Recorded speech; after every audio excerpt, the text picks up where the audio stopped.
may include animal kills and carcasses. Viewer discretion is advised.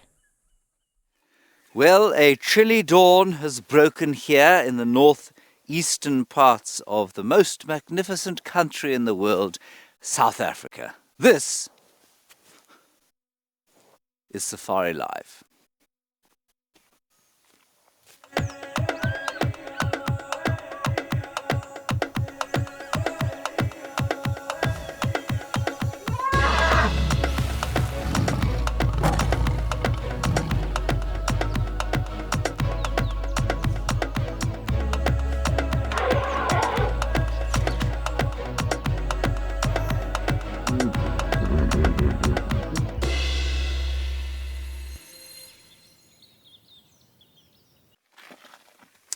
Well, we are going to go off towards the central parts of Sandringham today. My name is Jarmez Hendry, and on the camera today we have got the magnificent form of Cameron. There he is.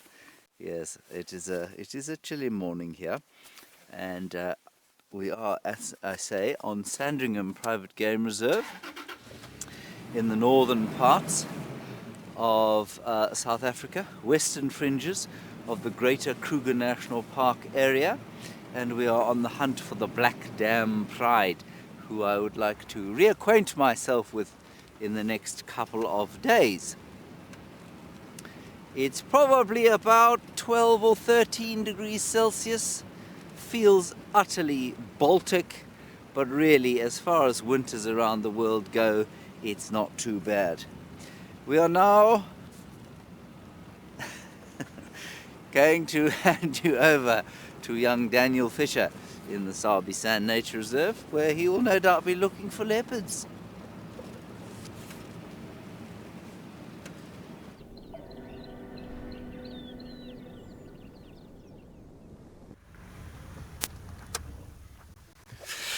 Good morning everybody and welcome. Just like in Sandringham, Sabi Sands is pretty cold this morning and pretty fresh, but we're out and about. And good morning, my name is Daniel Fisher. I'm looking forward to the next few hours with you guys. On camera we have Panda, legend. Plan for this morning is I'm going to kind of check around the eastern boundary of Chitwa and then down to Jackie's, try and see if we can get any sign of anything coming in and across from the eastern side. Let's see how that goes.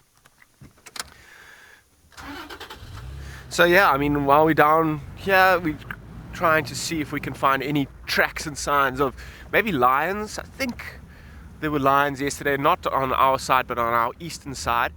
They were there, so there's a chance that they get up and move west. And if they do, we will see their tracks in the road, cutting into Chitwa at the moment. And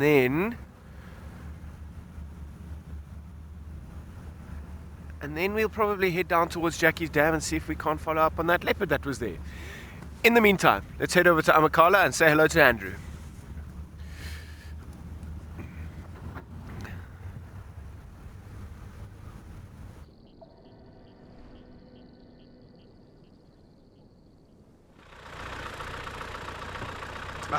Good morning everybody. How are you all doing this morning? Welcome to Amakhala Game Reserve. Yeah, nice and fresh morning this morning, about 11 degrees Celsius, not bad at all. My name's Andrew, by the way. Morgan, he's behind the camera this morning. Yeah, we've got a nice plan this morning, everybody. What we're going to be doing is we're going to be going to the very far east. Not often that we get a chance to get out that far. What we're looking for this morning is the infamous brown hyena. Alright, does that sound good? I think that sounds like a good plan. Yeah, it's a nice area of the reserve as well. Yeah, there's maybe some other animals out and about there. Maybe even the lions have gone east from where they were yesterday. So yeah, let's get out there. Let's see what's happening. Let's see what the bush has to offer us this fine morning. Yeah, they say it's going to be about 24 degrees Celsius today. That is such a great day. Yeah, finally some nice, very warm temperatures considering that it is a winter's day. Right, everybody, don't forget, we are live and interactive, so we'd love to hear your stories. We'd love to receive some questions and comments from you, and yeah, you can register yourself on the website if you'd like to do that. You can also take part in the YouTube chat by typing @FC before your message, which stands for Final Control. There's also Twitter using hashtag, and there's the WhatsApp number, which is quick and efficient. All right, and our director this morning is going to be Tadiwa, and she's going to be giving us all those questions and comments this morning. All righty. Don't forget, there's a few social media platforms you can also use. X is going to be at Wild Earth. Then Wild Earth Official is for Instagram, and then Wild Earth is for Facebook. Don't forget about the Wild Earth app. It's very handy, very easy to watch on the app. Okay, good stuff. Oh, there we go. A few bumps in the road. It's so dark here this morning. Why? Yeah. No cloud cover. Sun is about to rise, but it's so dark. Nancy, morning to you. I hope you're doing well this morning and excited for the sunrise safari. Clearly you are. Yeah, we got up nice and early this morning, and definitely looking forward to spending quality time with Mother Nature in her house. That's yeah, we can see, hopefully see some cool animals this morning. Oh, it's just a scrub hare just ran off there. Old scrub hares. Yeah, we saw a fair amount of spring hares as we set out our game drive this morning right outside our house. They've got these little burrows in the ground, and every morning we get greeted by these spring hares. Very cool animals, and they get the nickname the bushveld kangaroo. They look almost like these little kangaroos that jump on their hind legs, but in fact they're rodents, believe it or not. Okay, no updates that I can give you. Remember, yesterday the lions and the Three Amigos were in a very tough area for us to have a look at them, so we never went there. This morning, obviously, there's a brand spanking new slate. Animals would have moved in the night. Riley, you've never seen a spring hare? Wow, never in your life before. Yeah, we're going to have to make a plan and change that somehow. We see them more in the west, and where we do see them, unfortunately our reception, our signal is not great there. That's why we've never shown it to you. But there are other places on the reserve where they hang around, so we'll definitely be on the lookout for them. They're more nocturnal animals. You don't see them in the daytime at all. In fact, if you see a spring hare in the daytime, something is very wrong. There's something has chased it out the burrow or dug it up. Oh, you see them at night time. You see these red reflective eyes bouncing in the bush, then you know, okay, definitely a spring hare.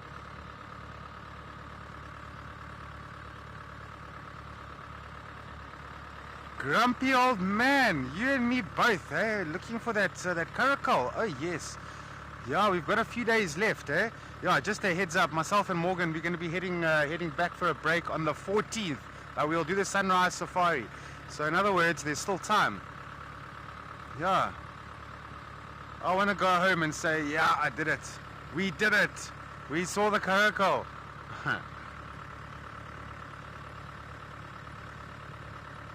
Alright, but this morning, oh man, I would love to show you all a brown hyena.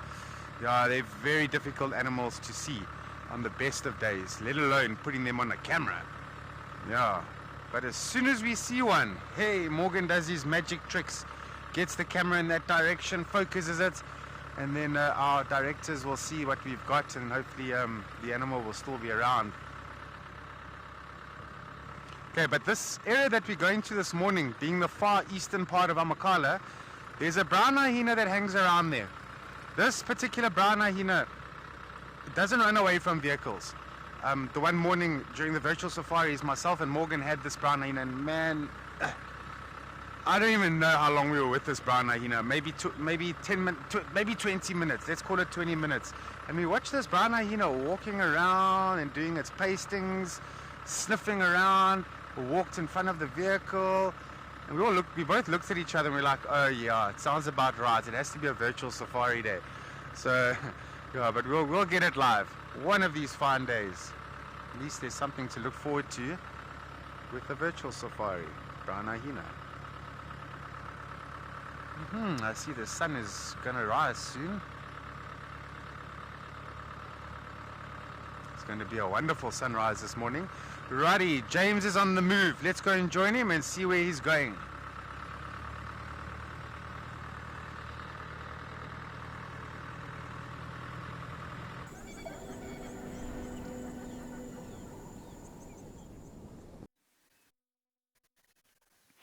One of the things that I detest most when I'm on safari, and there are very few things I detest, but one of the things I detest is when the sun comes up like this and you have the most beautiful sunrise and some twit in the back goes, "Here comes the sun, dee-dee-dee-dee." And the reason I don't like it is that it happens almost every single sunrise. Have you been guilty of it? The worst is if you make the mistake, which I do sometimes, of saying, "Ah, here comes the sun." Someone will go, "Da da da da."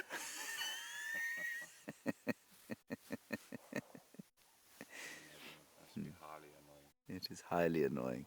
Anyway, everyone, we have got the sun, as you can see, but we've also got tracks of the Black Dam Pride.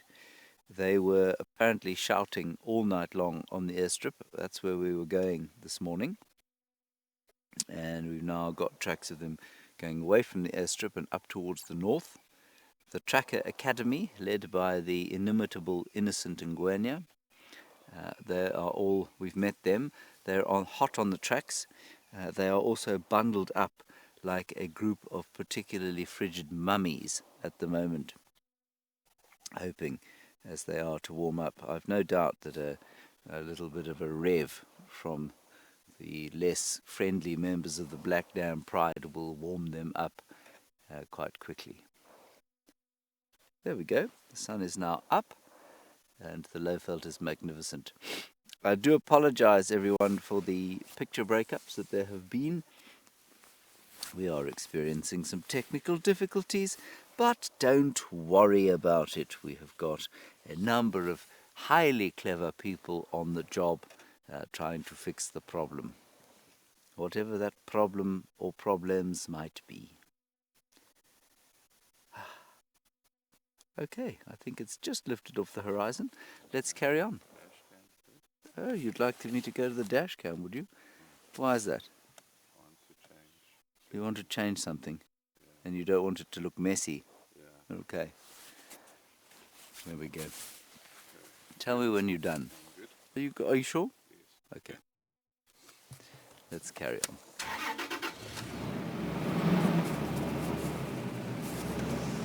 So the tracks head off that way. The Tracker Academy is going to go off on foot and see if they can follow up. And we're going to go around on a road that goes around here and see if we can find them. They went straight across this road here, and this road is the old Orpen Road. It was the main access road to the Kruger National Park at one stage, and is no longer, obviously, because now it's on Sandringham. That's why there are power lines here, which they are planning to move to the new Orpen Road, which is not new anymore, but it's newer than this one. I always drive along this road imagining how exciting it must have been circa 30 odd, bumbling along here on your way to the Kruger. Yes, I'm afraid, Martin, I missed your question, so we shall have it again eventually. I was waffling on about the 1930s.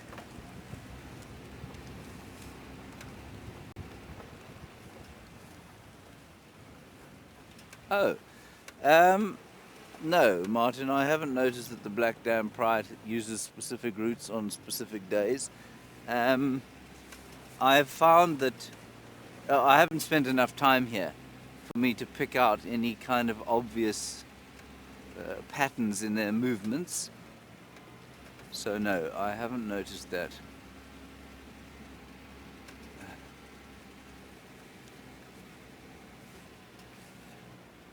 The Tracker Academy is behind us. They obviously decided those tracks weren't fresh enough to go on foot. And what I don't want to do is drive over tracks that they will much more competently follow than I will. So I might just let them go past us if they are coming this way. Are they coming this way? Do they go straight? Oh, never mind. Okay. Right, young Daniel is also on his way to try and find some kitties. Let's go across to him. He has got some tracks.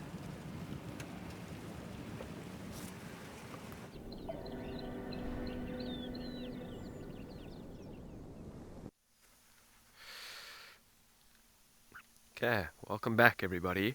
We touched on our plan earlier, being to just drive the eastern boundary and see if we can't find any tracks of maybe lions or a leopard moving around there. And lo and behold, what did we find? Basically on the boundary of Chitwa and Jackie's, beautiful tracks of a male lion crossing in from the eastern side. We can see them walking down here. Here's the next track. Here's a track, sorry, there's another track of a hyena. It looks like the lion has walked on top of the hyena. So very interesting. I mean, they've come in from the east. Exactly what time they've come in, I'm not 100% sure, but they do look quite fresh. And it's quite interesting. A male lion. I don't know exactly which male lion this is just yet. It could be a nomadic male lion or a new male lion moving into the area, in which case we probably would have heard some commotion by now in terms of advertising its presence and their presence. It could be one of the more dominant males. There's a whole handful of males that kind of are running and controlling areas up here in the northern parts of the Sabi Sands. And with territories being so fluid, they can often cross into each other's territories.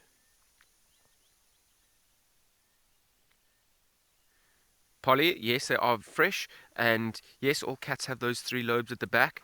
You'll see the hyena track. They're a little bit, it's a bit older, so I can't really see. Maybe this one, I don't know if we will reach. Yeah, we might. So here's a track of a hyena, lacking the three lobes at the back. Quite a nice example, actually, between the lion track. So you can see there's three lobes at the back. 1, 2, 3, and then all the four paws. Then on the hyena track, it's not as fresh. You can see there's a bird that's walked on top of it here, but there's only two lobes, one lobe at the back there and one lobe at the back there. The shape of these outside toes are also completely different. These are more round, these are more kind of kidney shaped, and you can notice, it's tough, but there's like a click of a claw here where the hyenas are unable to retract their claws. The lions will tend to walk with their claws retracted. If they are in very soft sand or they make a jump or are running quickly, you might see the claws come out in the track, but it's unusual. This lion you can also see is just walking at a normal speed. You can see the gait and the way his paws are reaching out. You can see that this track over here is our right hand track, then his left paw walking. How far he could go, he could come in and he could come out in a matter of time. Depending on what speed he's walking, this is pretty normal, but at this speed he'll cover this distance from east to west in half an hour, maybe half an hour to an hour, depending on what he comes across, and what his intention is. Is he just moving along here, kind of patrolling a territory, making sure that there are no other lions in here? Is he moving in here to cause trouble and look for new territory and look for new females? It is very interesting, and there's only one way we're going to find out. We're going to have to follow these tracks. Okay, so let's get back in the vehicle and let's see if we can follow these tracks as accurately as we can. Let's head over to James for his dawn chorus this morning.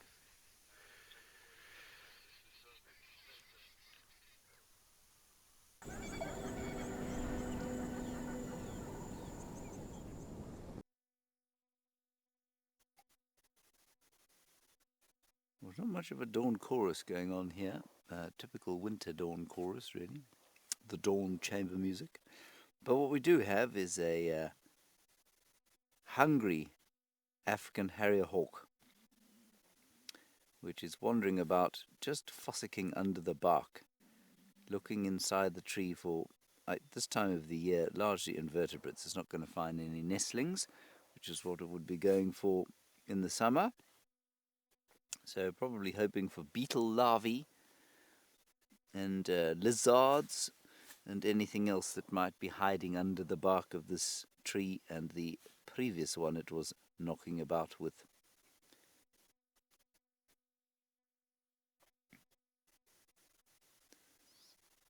Very slow flying raptor.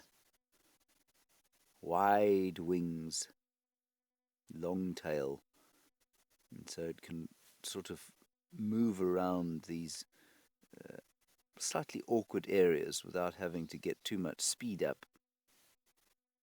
So it's not what you would describe as a hawking bird. It's not going to catch little things in the air. There you go. Very languid flight.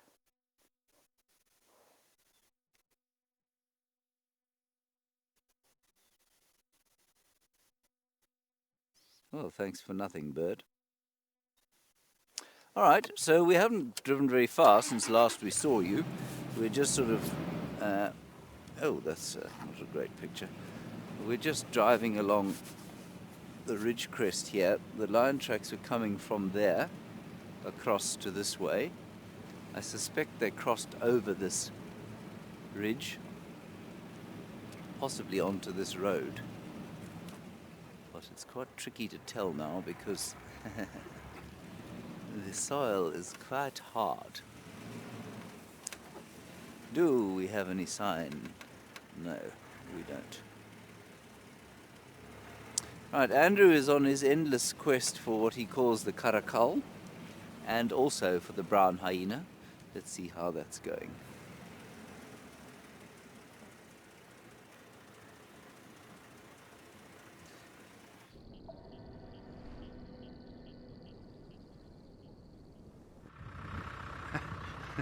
Ah, James, the endless quest for caracal. It does seem rather endless, doesn't it? Yeah, it does. It really does. But one day is one day, everybody. If you keep trying, you're going to get it one day. Just got to keep going, eh? We're actually making very good time at the moment. We're almost at the ridge now.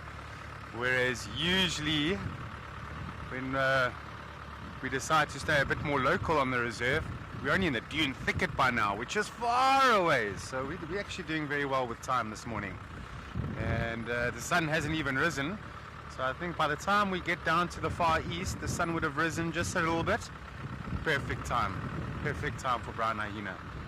You know what we came across earlier on?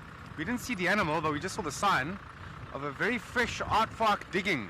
Yeah, you could even see the tail mark. You could even see the network of tunnels from the termites that this aardvark had dug up. So very, very fresh. It was done sometime probably last night, I would say. I don't think it was this morning. Maybe it's warm enough this morning for them. It's 11 degrees Celsius. Not like yesterday morning, which was like 2 or 1 or 0. So that's no good for aardvark. Okay, but this morning it's good. Hopefully it's good for caracal and brown hyena as well.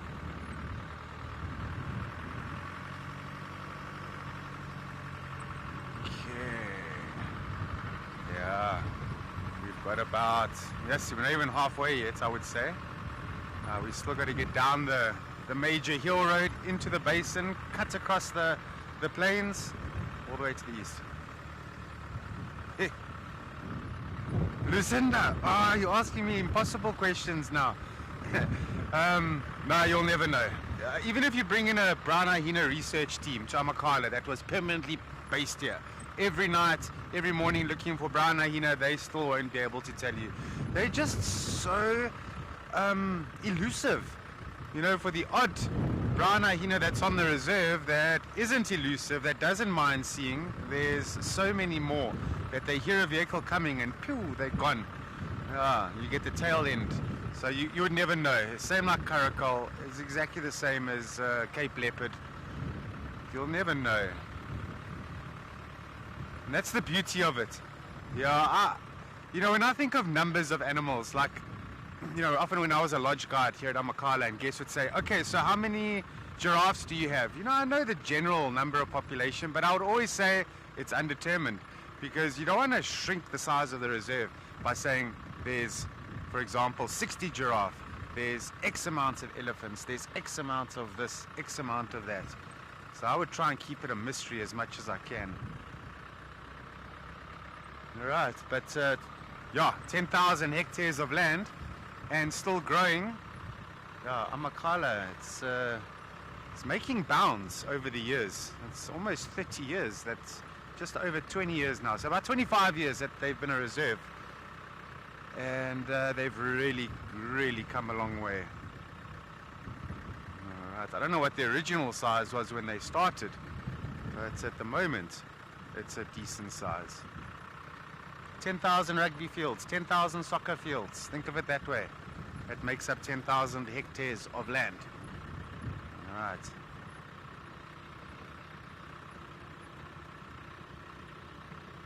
Nikki, that's a very, very good question. You know, Addo Elephant National Park's not far from us, and they've got spotted hyena. So, I mean, it'll need to be something that either wanders in by itself or the reserve needs to physically introduce. You know, there's been talks about it for a long time. Perhaps at some point that'll happen.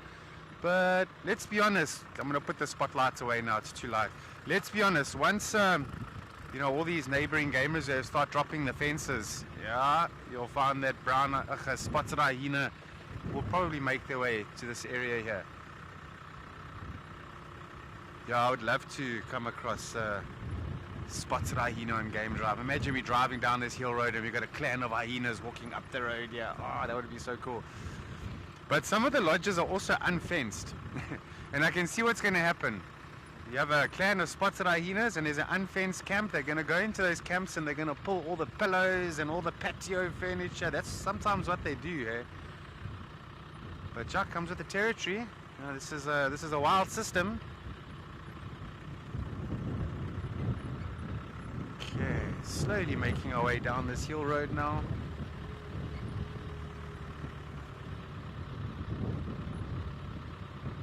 Yeah, it's starting to get nice and light. Not quite enough that we can see so far into this low-lying area, but always good just to look if there's no herds of elephants walking by or through the plains.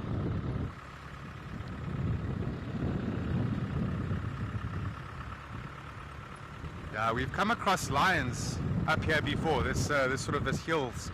We've come across them here before. Oh, the name. Oh my goodness, did you get the name, Morgan? Base. Why are they dropping fences? So, yeah, to drop the fences creates just a whole new natural system. Animals can, you know, start to migrate and start to go to new areas, and you can have a natural flow of genetics and a more wild system, and that's the end goal here in the Eastern Cape. And I do think some brown hyena tracks there, but it's old.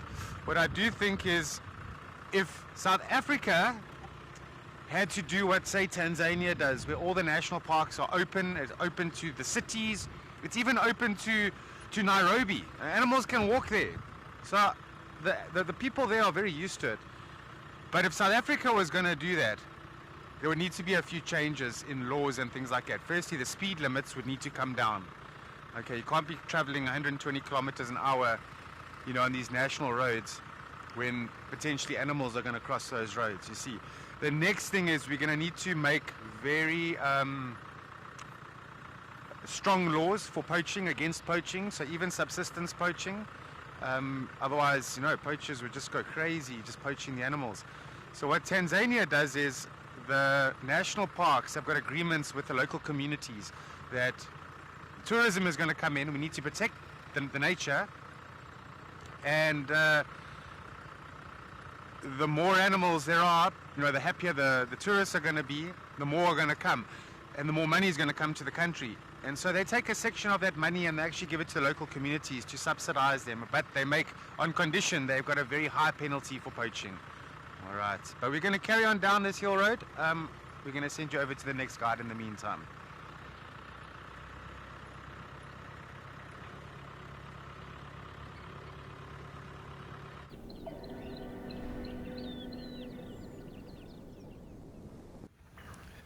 Okay, welcome back everybody. Just carefully checking this this area here, we did have the line tracks crossing over the airstrip going west. We found where they crossed over, but now it kind of like splits up into, are they going to the north or the south? Or right in the middle of this airstrip and these open areas. So I just want to make sure we get the path right, and it wasn't where I thought it was going to be. So if that's one thing I've learned in tracking, try not to guess so much and rather just keep following the tracks. The moment you start guessing and trying to predict the animal's behavior, I mean, there's always an element of that in a tracking mission, but if you can keep to following the tracks as accurately as you can, you're going to find your tracking mission might be slightly slower, but by the end of it will turn out to be more successful. So instead of guessing, let me track which side of this place, of the open area. Is this it? No, those are hyenas. Okay, well, we try and put the next piece into the puzzle, send you over to James, see what he's up to. Sorry about the signal break-up there. Small cable problem. We're just still on the tracks. We've refound them coming out over here, but looks like only one lioness as far as I can tell, and maybe one youngster. Maybe the rest have sort of skittered across. It's quite a nice shot, not into the sun though. Can you see it? It's a hoop hoop. Let's just see if you can get the silhouette of the hoop hoop while we have a listen. Wow. Hey, that's going to win you an award.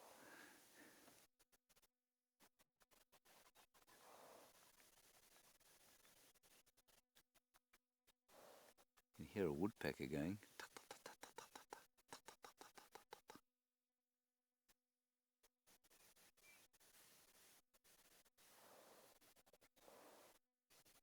That is a hoopoe, African hoopoe, believe it or not. And here a crested barbet.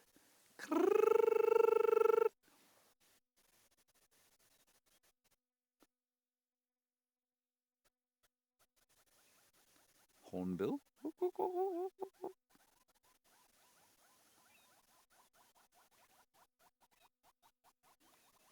don't hear any lions shouting though, or alarm calling animals.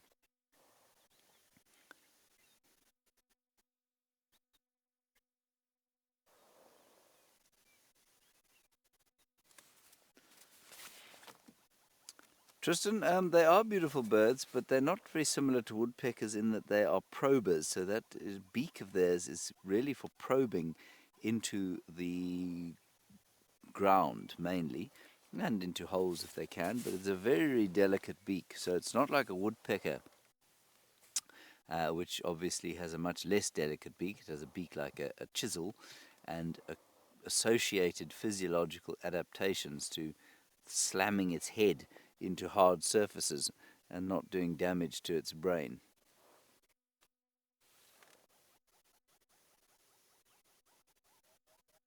There, that's it calling. Listen. Oh, isn't that wonderful? That's why it's called a hoopoo. Whoop, whoop, whoop.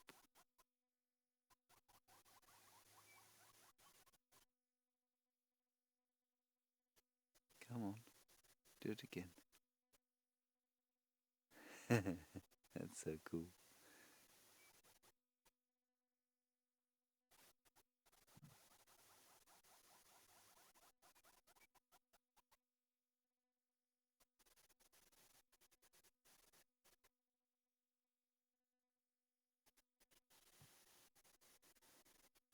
That's a very typical kind of winter call. It's sort of half-hearted, high, but not, muted.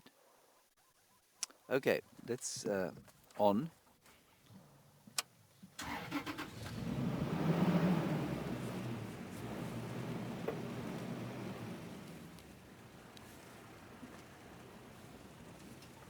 What type of what? What time of the year do Oh. What time of the year do Whatties come back to Africa? Hoopoes. Oh no, they live in Africa, Michael. They don't leave. You get European hoopoes. I'm not sure if it's exactly the same species, but those guys live here. They are not a migratory species.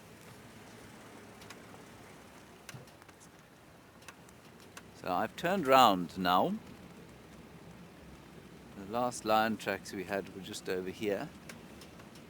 And I think they crossed up towards the north.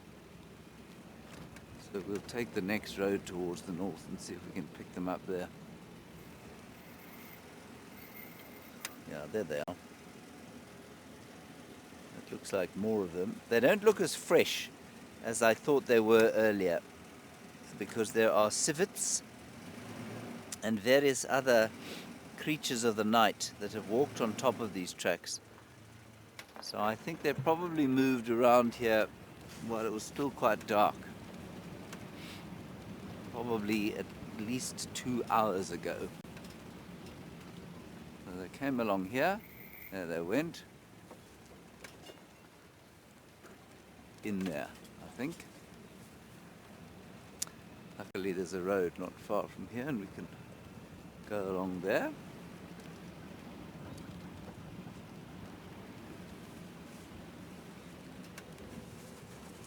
I think it's going to be a nice warm day. Any tracks there on the ground? Not. Bianca, you say a Sandringham civet would be very cool. Yes, it would. Sandringham leopard would be even cooler. Here is a road to the north. We will forge on this one. See what pops out.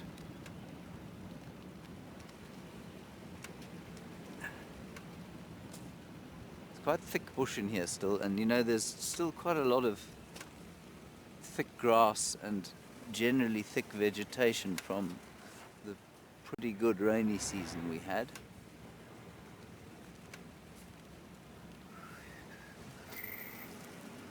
Nothing there. We're heading down to this low-lying area where the temperature is not quite as warm as it is on the higher lying areas, which is inconvenient. Interesting that they're not sticking to the roads, because obviously, or often, frequently, lions and leopards will stick to roads because it's easier for them to walk.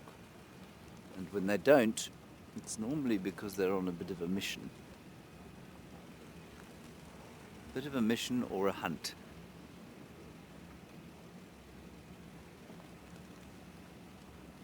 So maybe they were hungry last night.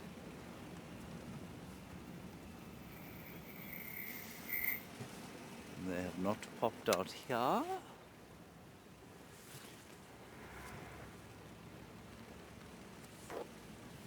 Peg, no, it's much easier to track a bigger pride. The bigger the pride, the more obvious the signs that they've moved. So, I mean, 14 lions for a decent tracker is not particularly difficult to follow.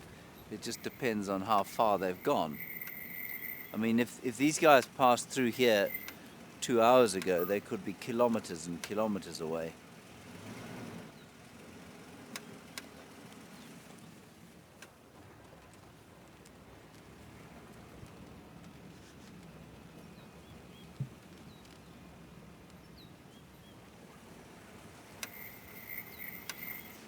Right, poor old Andrew, oh, here they go. The tracks are on the road now, that's good.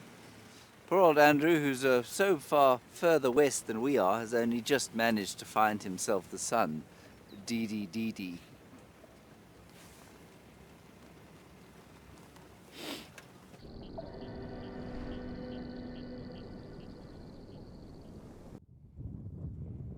That's it, James. Yeah, the sun is just well, it hasn't even risen yet, so we're just getting the colors, but the clouds and the colors, man, oh man, this is nice. Almost looks like those brush strokes in the sky. It literally does, eh? Looks like the sky was carefully painted.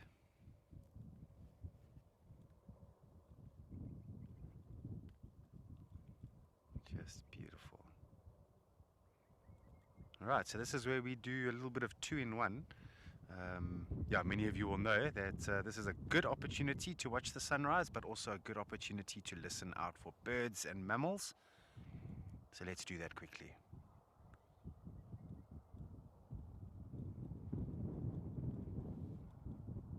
Okay, I can hear some bokmekiri calling.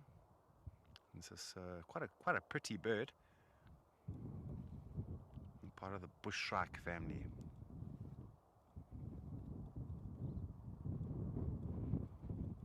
Just look at this. It's exquisite. Kelly, is that wowzers with capital letters or lowercase letters? I think they should be definitely capitals. Yeah, this is special here. This is so cool. Almost looks like sand dunes, doesn't it?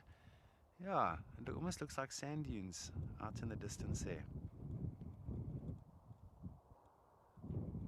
So these brilliant colors that we're seeing, it's not a reflection of the soil or anything like that, because remember we do have a little bit of red soil within Amakhala Game Reserve, but it's got nothing to do with the reflection of soil. It's got to do with the light, the way the light refracts. Okay, and this is the colors that we're seeing now.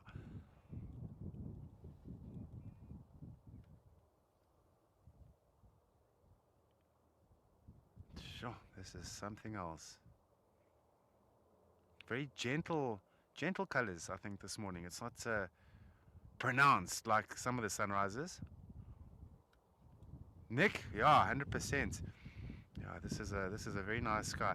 But some of the sunrises that we get are incredibly pronounced. Like the colors are incredibly bold, if you will. But I mean, it's very gentle this morning. Getting that sort of that orange, light orange color. It's very gentle.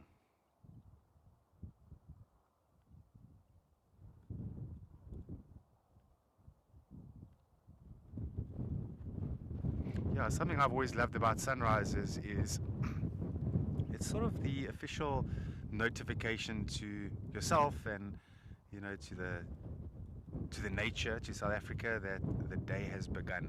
That you got to get yourself out of bed. The day has already started.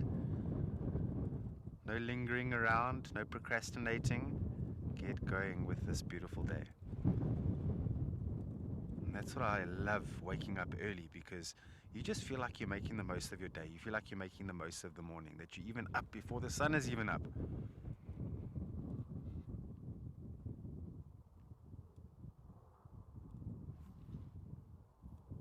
And I think it's quite important to spend as much time just enjoying surroundings and so on, because I was saying to Morgan the other day, and when we think about it, when you think about it carefully, you know, say the average person lives 75 years. Let's just say that's the case.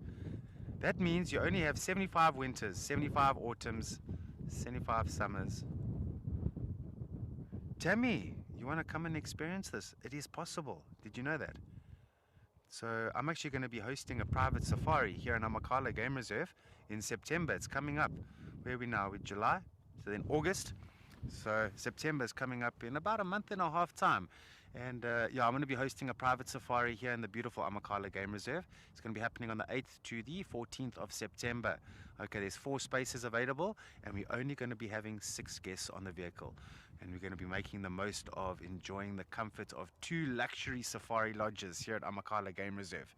And yeah, spend a lot of time looking for some animals and you know, doing some activities on the reserve. I'll be hosting dinner with all of you, telling you all the stories of nature and so on and so on. Alright, so if you'd like to know more on that, everybody, you can go to Wild Earth Travel for more information on that. Yeah, I look forward to seeing some of you there.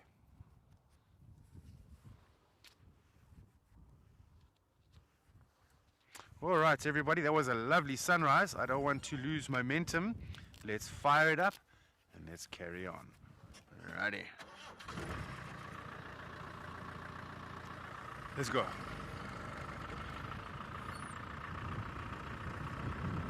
Okay, for every meter we drive, it brings us closer to that area where we see the brown hyena. Alright, so we're going to keep searching for this brown hyena. I wonder how the search for lions are going with Dan. In fact, let's go over to Dan now and ask him.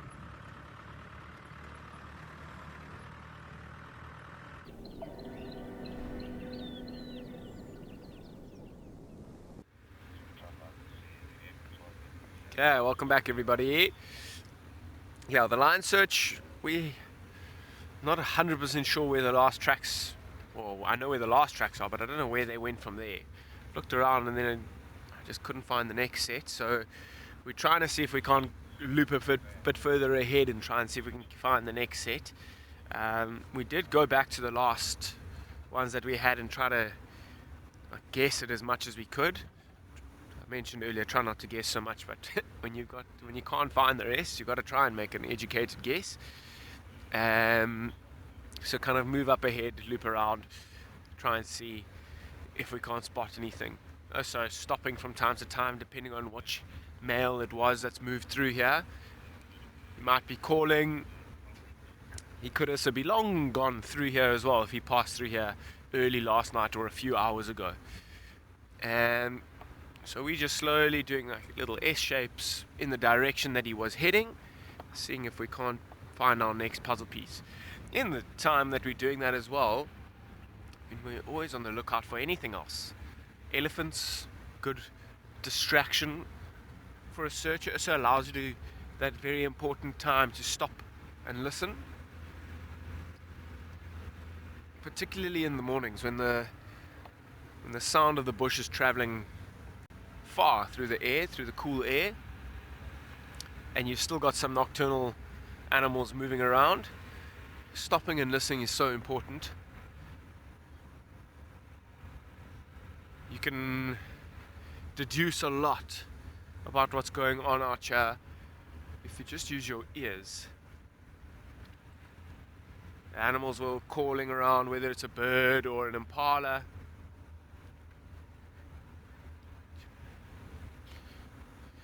Charlie, would there be any benefits for a male lion to be nomadic?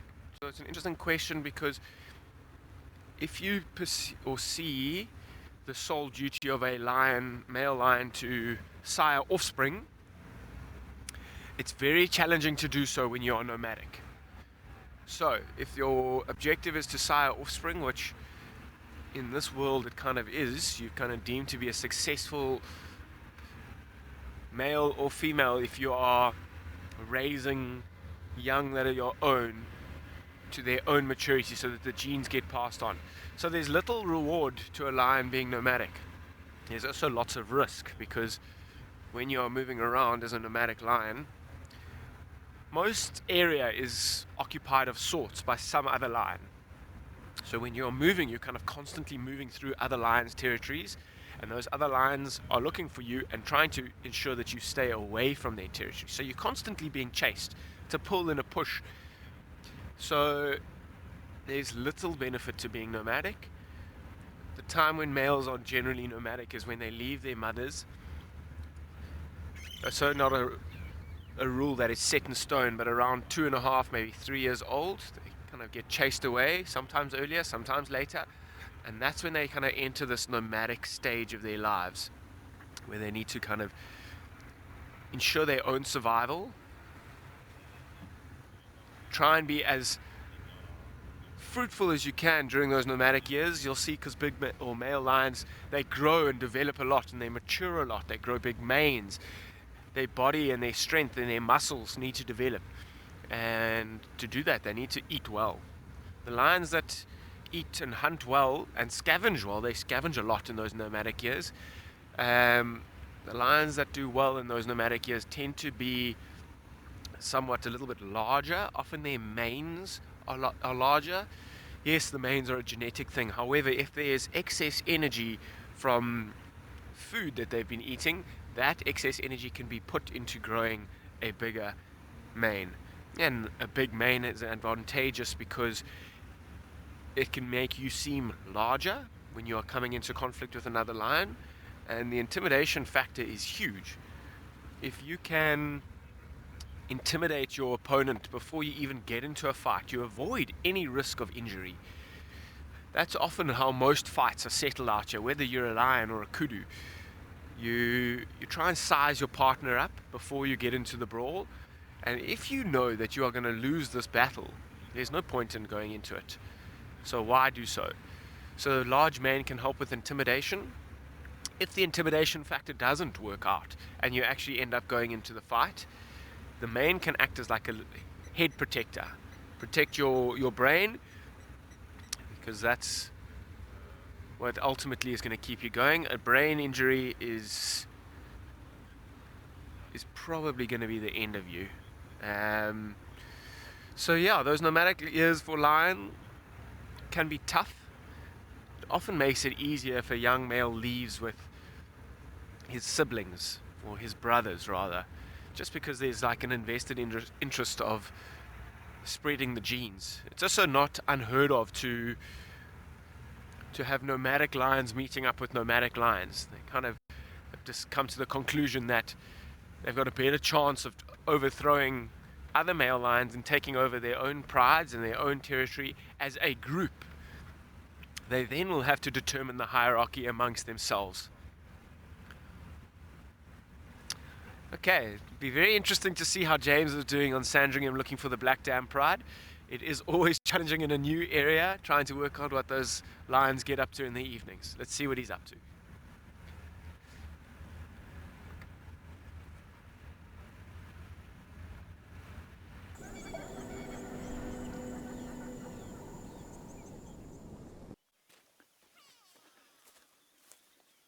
I'm just thinking about whether I was more intimidating when I had a mane versus without it. I mean, look, I don't have the physique of a particularly intimidating human being, and especially with this particular design of shorts, as you can see, my legs don't exactly fill them to bulging. I think that I'm more intimidating without my hair than I was with it, actually. Interesting how that works, isn't it? Cameron? I've never met you when you had hair. No, you've never met me with hair. Yeah. You all have it. This James is the only James I know. This is the only one you've met of me. Yeah. Okay.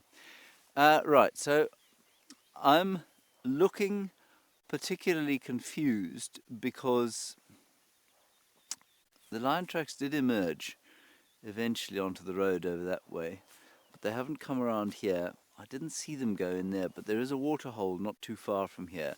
So I think we're going to head along towards the water hole and see if they aren't sitting over there. There is also an alarm calling grey go away bird over there. Can you see the grey go away bird? There it is. What is it saying, Cameron? Go away. That's it. Come back. Go away.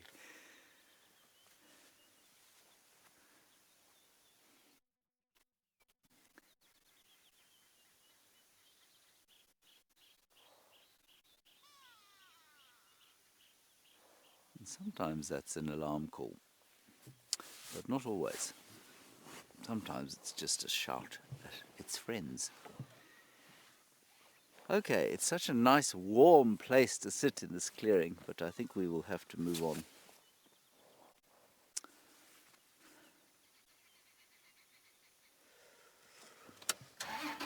There we go. It's almost time to put my sun hat on, Cameron. My hood, yeah.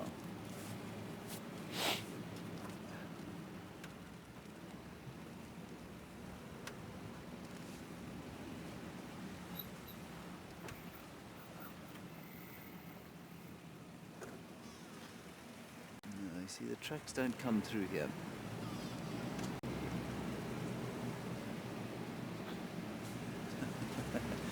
Many of you saying that I do seem more intimidating without my hair. Well, you've never seen me with it, sadly.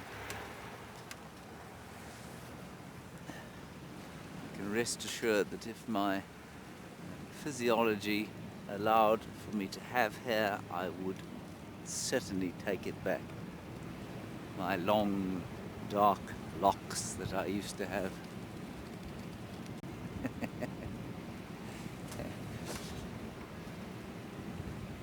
ladies in the final control have only ever known me as a grumpy, grey-haired, bald man.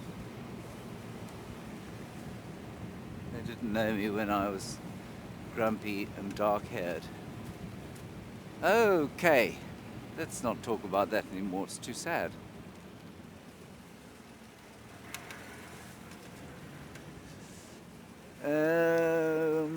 No tracks here. Okay, so I'm going to go relatively quickly now around to the waterhole. As I say, these tracks are looking less and less fresh. I mean, now that's a stupid thing to say because the more we move along them, the fresher they should be getting. But I've seen things like antlions and duiker tracks on top of them. So, yeah, I think they moved along here some time back. Anyway, let's go and look. Let's go look at the water hole and see what we can see.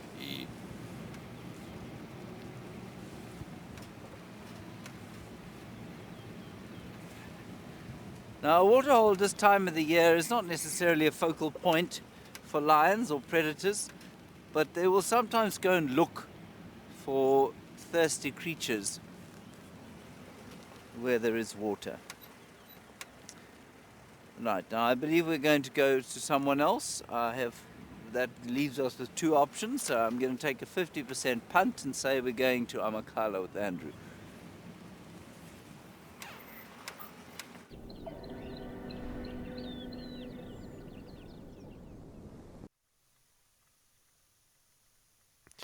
Welcome back, everybody. So what we have here is a beautiful view. Oh, there it goes. Thank goodness we were just in time.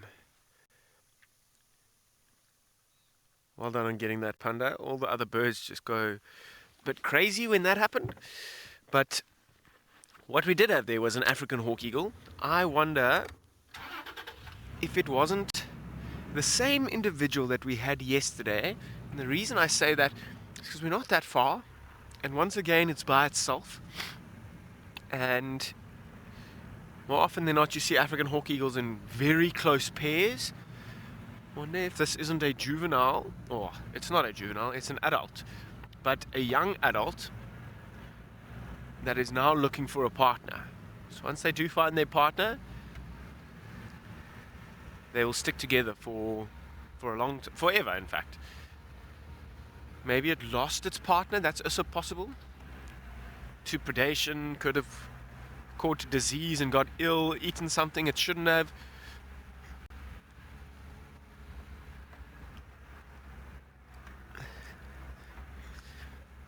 France, do I think birds know when they're being watched? I think the answer is probably yes. And yeah, I think once they realize that they are being watched and they realize that they are they think they're under threat, but we're not any threat to them, then they move off and go quickly. And yeah, I think a lot of things out here as well, once they do see that you see them, or notice that you have noticed them, they then move off. They don't really want any kind of attention and notice on them. Is that the bird the African hawk eagle? He's a little bit further away, but I think if we can get the lighting right, I think it's the same bird. Maybe it's the partner that we've been looking for. Try and get Panda in a position, because now we're going to test him. From one dead tree to the next.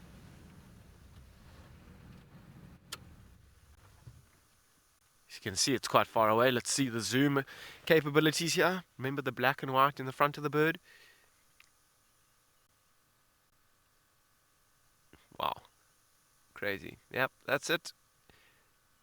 I'm fairly certain that's the same individual that we just saw now, and the same one that we saw yesterday. Shame we did, at least at a further distance. It's unlikely to notice that we have noticed it. So hopefully it sticks around. I mean, I think its primary objective while sitting up there right now is trying to warm up. You can see how he's faced his body to the east. Unfortunately for him, he's got a stick in the way. Oh my word, some big news. Let's carry on going down here, but in the meantime, James has got a surprise for us.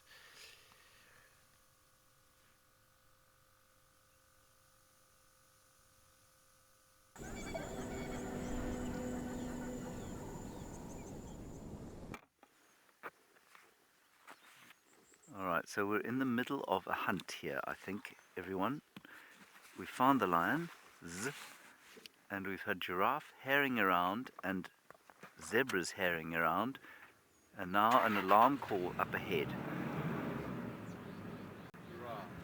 Show us how happy you are. Yes, man. Yes. So just the one lioness was on the road here. There they are.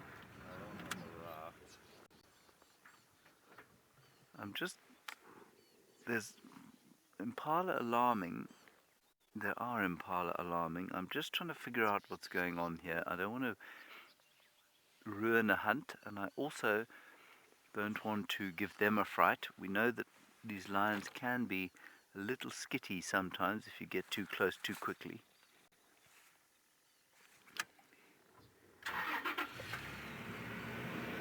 The giraffe went running off that way. The zebra went running from here.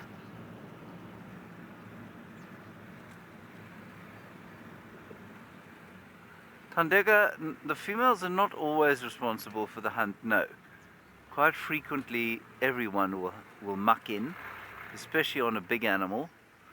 You see half the pride's gone up here. Let's just follow this lioness. I've got wires coming out of my head.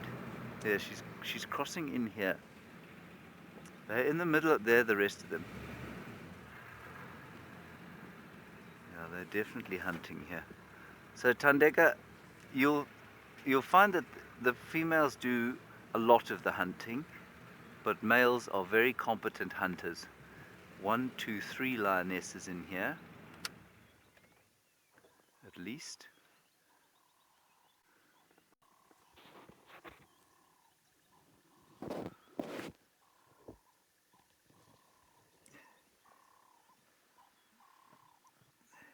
There we go. That's nice to see.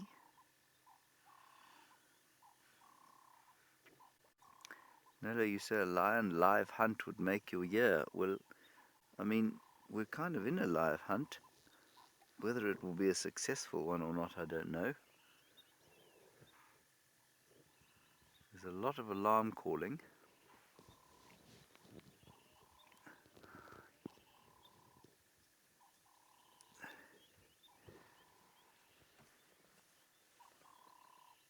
So we're just going to keep our distance.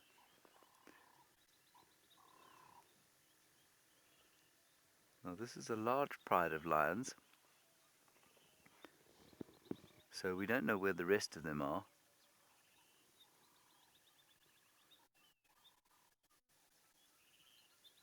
And I suspect that perhaps an ambush is being set by the others.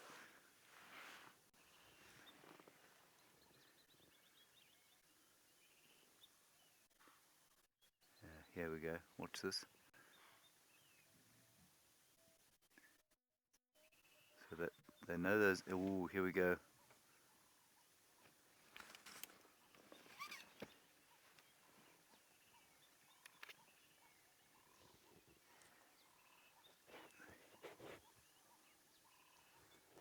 Yeah, you see, I think the others have gone round the back.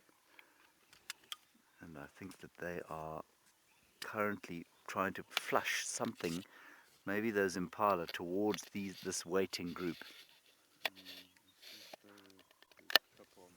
Can you see some more on the left?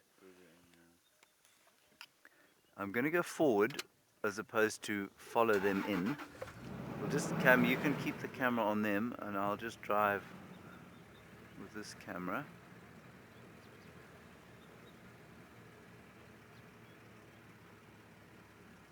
You see more of them? There they go. Look.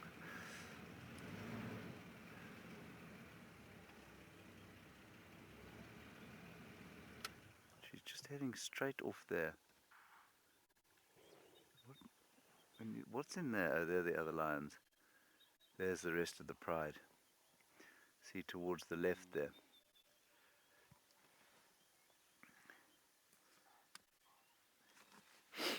Catherine, you say we found them at the perfect time. Well, sort of, I guess. Now their body language very different from those lionesses.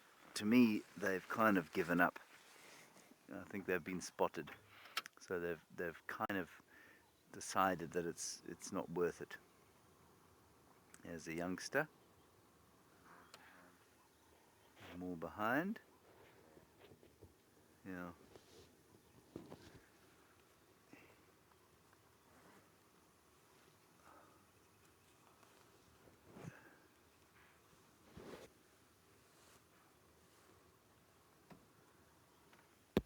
Right, so I reckon our plan is going to be to go back a bit. Yeah, Janine, this is a really good time of year to see why lions are the color that they are. So in the middle of summer, that color is pretty easy to see in amongst the green, but there's a huge amount of vegetation that they can hide in. Whereas at this time of year, there's less vegetation, but that color is just absolutely perfect, isn't it? I'm going to go, there's a road here I'm going to take rather than going through the block there, which I think will be unnecessary. Here we go. What a spot of luck, hey? There it is, Cameron.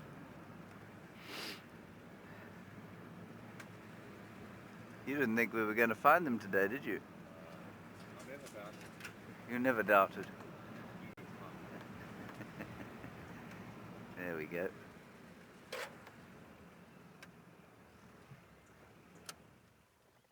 Still going to get in her way.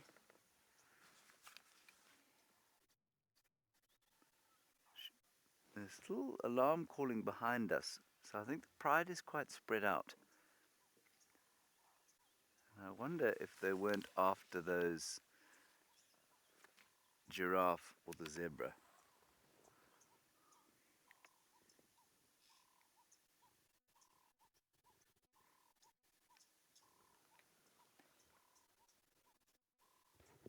She's still very much hunting, but she's also not that hungry. She's had a lot of large meals in the not too distant past.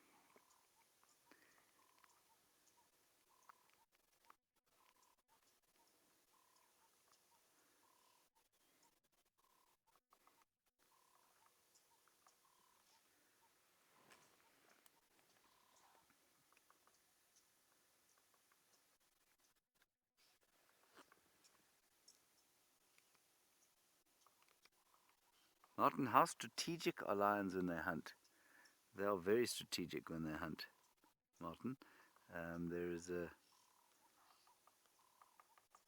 You can hear the woodpecker going. They are extremely strategic around setting an ambush. So I don't know where the rest of the pride is, but I think this is the vanguard up here. The rest of the youngsters are coming up behind, so they'll be watching and waiting for the vanguard to sort of make a move. And there could possibly be others further towards the right there.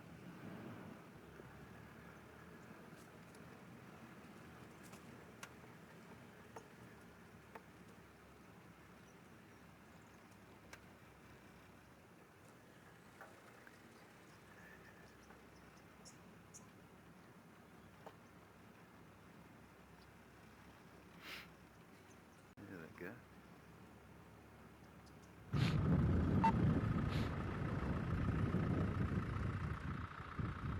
All right, nice job, James, finding lions this morning. Very, very good. No sign of brown hyena this morning just yet, but the area that we're looking for this brown hyena, you cannot believe the wind there. The wind is terrible there. It's blowing all the sand off the road on the camera and on us, and it's just brutal behind us. So what we have done is we've redirected, so we've changed our plan. We've now gone into the northern area. So we're now in the far north part of Amakhala, and we're going to be looking for the Three Amigos right now. All right, so they have actually been found quite far to the west. We're going to slowly make our way to that area and see if we can find those Three Amigos again. Sounds like a good plan. Yeah, I'm sure you can hear the wind. But yeah, myself and Morgan, we were suffering. You just cannot believe. It looked like it was a dust storm on one of the roads. Not good at all. And we could barely even see. And we actually had to stop and let this ball of dust go past us before we carried on. So we thought, nah, let's go to the northern part.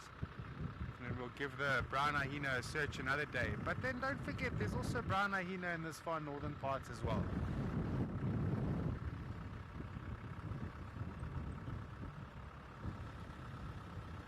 Anna Marie, no movement on that, no budging on that. Josh, she's very well hidden at the moment with her cubs, so we've got no news. They haven't been seen since, you know, a couple of days after when we managed to show them to you. So we're just gonna need to sort of just wait it out. When she's ready to come out with her cubs, she will definitely come out. So until then, we're gonna need to wait a little bit. That is amazing. So James has managed to find some other members of that lion pride. So we're going to send you over to James quickly.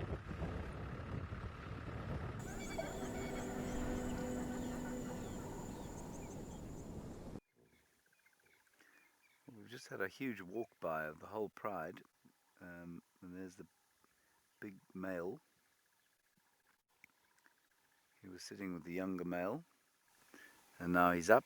Their bellies are all very full, and in fact there's a bit of gore on their faces, so I think they ate something fairly substantial in the not too distant past.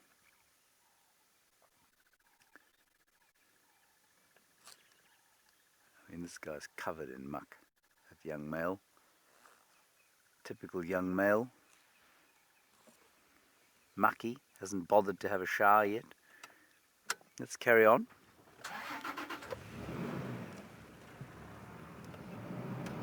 There's another youngster. So they've all come out onto the road. It's interesting, I think over the... How long have we been here now? When did we start? April. Can't remember exactly. Was it March? Yeah, it must have been March, 1st of March. This pride has definitely relaxed. Not to the extent that a Sabi Sand pride has relaxed, because the only people that are looking at them are us and the Tracker Academy, but they're definitely much more relaxed than they were. We would never have been able to approach them like this when we started out here, so that's nice. This chap's still a little nervous. You can see he's moving away a bit, but here comes the male and a youngster. And they're definitely not nearly as skitty as they once were, which is nice to see. So by the time this magnificent lodge opens next year, can you imagine how delighted the guests will be with a fully habituated pride of lions? Ross, you say, are these, can I see a Shikukutsu male? I think what we're looking at is the Shikukutsu male. They're the dominant males of the pride. Here comes yet another youngster. This guy, this fatty boomsticks obviously got involved in the very mucky part of the kill.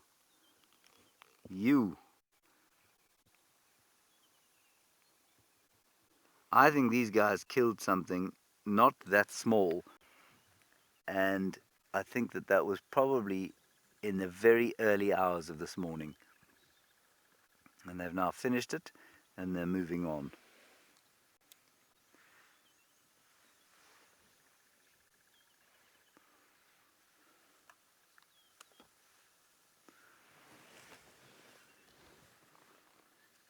He's got a bit of a squonk ear, that chap.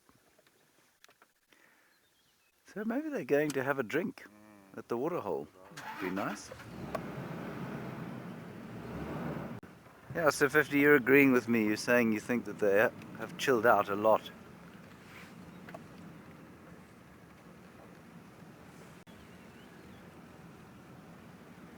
really nice that that's happened. I mean, that's half the reason that we're here.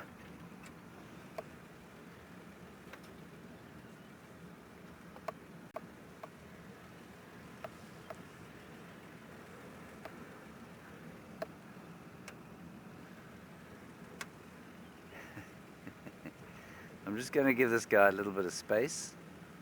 We're not going to push him.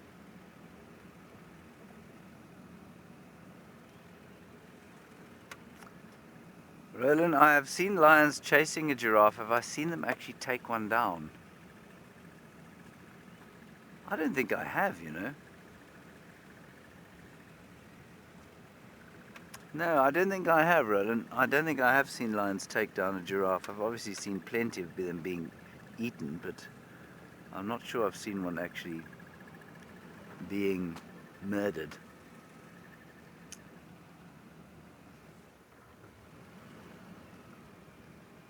I mean, I'm struggling to see what... They are all full, so they're all fat. It's not like some have eaten and some haven't. So I'm struggling to see what they could have killed other than a giraffe, because I haven't seen any buffalo around, unless it was a big fat kudu, perhaps. There is the male just having a bit of a mark of his territory. He's a magnificent fellow, that. Maybe some of the pride are back sitting on a kill, and these guys are going to come and have a drink, and then they'll move back down.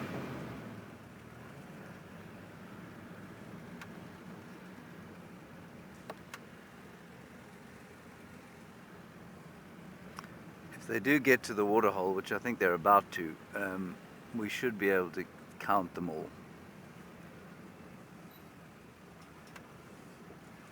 Yeah, missed that, I'm afraid. Did you get it, Cam? Oh, Sam, you enjoy it when they move with intent. Yes, I quite like it too. Isn't that cute? Look at them there. Dad.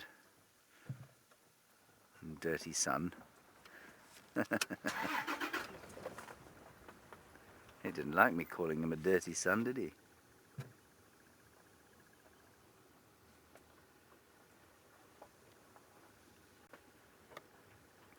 We'll go into electric mode.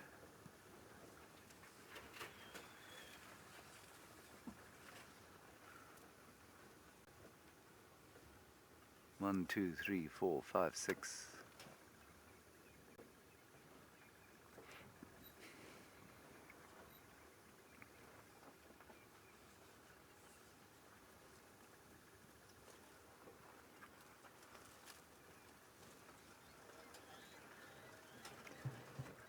I can hear some birds at the waterhole now shouting because I suspect the front of the pride has arrived.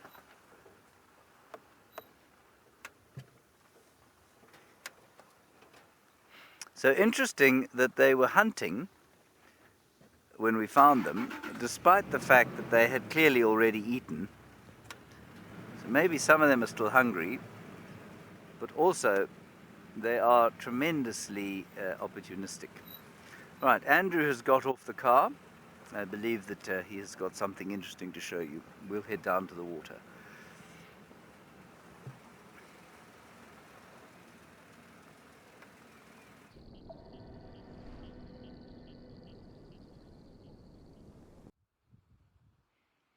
Thanks, James. Yeah, we've got an interesting plant. This is the first time I'm showing you this one. It's maybe been shown to you before, but not by me. And this one is called a common spikethorn, Gymnosporia species. Right, pretty impressive looking plant this, isn't it? Alright, so if you are interested in chameleons, which everybody seems to be, this is one of the trees that you're going to look very hard for chameleons in. We can't spot one now. Chameleons in these regions are very difficult to spot, but every now and then we do see them. But if you take a careful look at the leaf, it's got the correct shape as that of a chameleon's back. And so chameleons, they love this plant. They get inside there and they camouflage themselves extremely well. Right, common spikethorn. Now there's some medicinal uses of this plant. So parts of the plant, like the roots and the bark, and also the leaves, are used to sort out chest pains and fever, wounds, and there's some other uses for it as well. Trish, yeah, elephants, they eat this. They like to eat this plant. Sometimes even in their dungs, when you open up their dungs, you find the spike thorns inside the dung. So most definitely they like to use it. All right, very, very palatable. So generally speaking, and you can see these very, very sharp, long thorns here. Generally speaking, if a plant in nature has got thorns or spines or hooks, it's bearing those for a reason, that they're being eaten. So the plant needs to do something to try and protect itself. Okay, so this is a good way of protecting it, like almost like creating barbed wire fencing around the leaves. Okay, so I was just mentioning that some of the plant is used for fever and chest pains, also tuberculosis, for treating bronchitis and wounds on the body. So it seems like this has got quite a lot of healing properties to it. Okay, and then in some regions it's also used to treat diarrhea and asthma. Okay, and then also severe coughs. Okay, it's really good for the gardens. So nesting birds are going to use these plants and make a nice little nest inside there, and those thorns are going to protect the nest.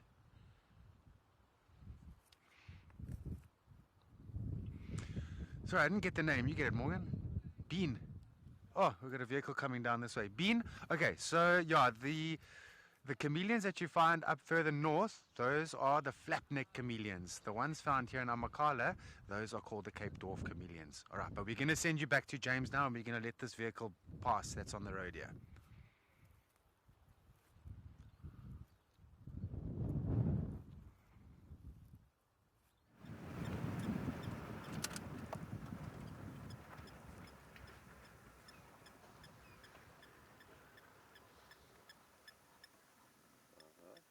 All right.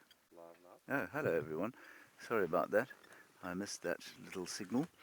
But here we are at the water hole. 1, 2, 3, 4, 5, 6, 7, 8, 9, 10, 11, 12, 13, 14, 15, 16, 17 lions, 18 on the way.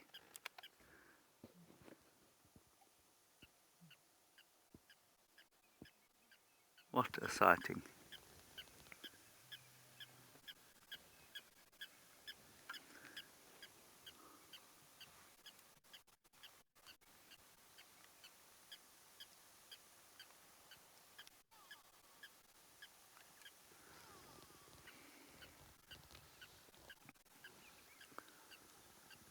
And you can hear the fairly loudly objecting blacksmith lapwing.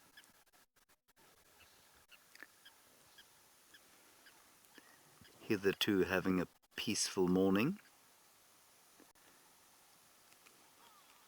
Yeah, Tandra, it doesn't get old, does it? Spectacular to have this sighting at the water hole here.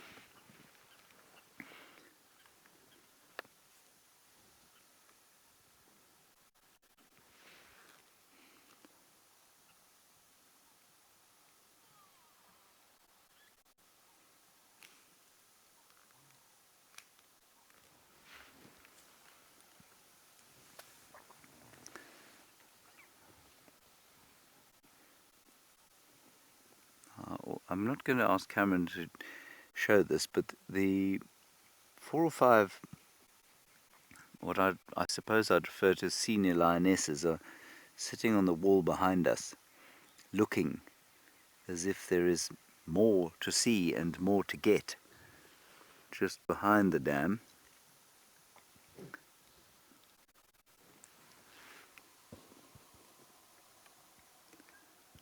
Oof, and there's a fairly injured lioness coming up. The old girl got a mangled ear.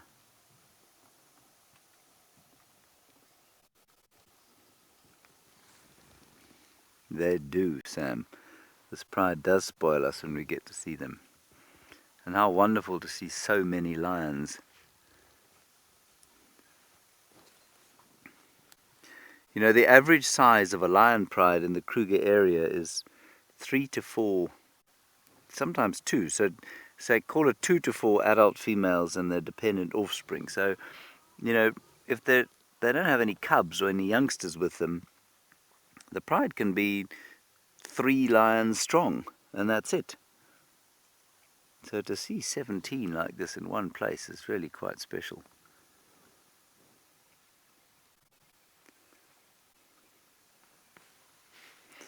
And it's interesting to think about what it will be like for this lion pride when the fences come down between Sandringham and the neighbouring reserves, because life will change profoundly for them. For the males, there'll be a lot more competition. And if the pride is feeling a little large, there'll be space for them to split. It'll be interesting to see what happens.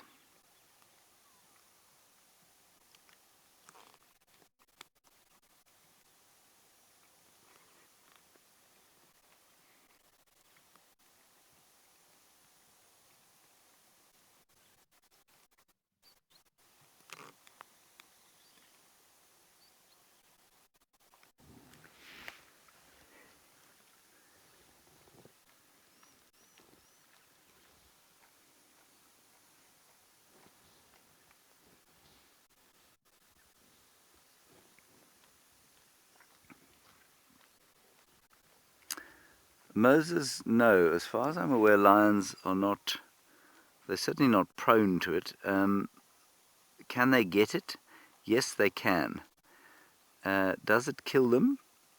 Probably eventually, yes.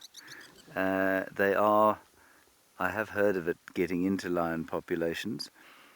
But I think that there's and I don't know this for sure, I think there's a certain amount of natural immunity to it.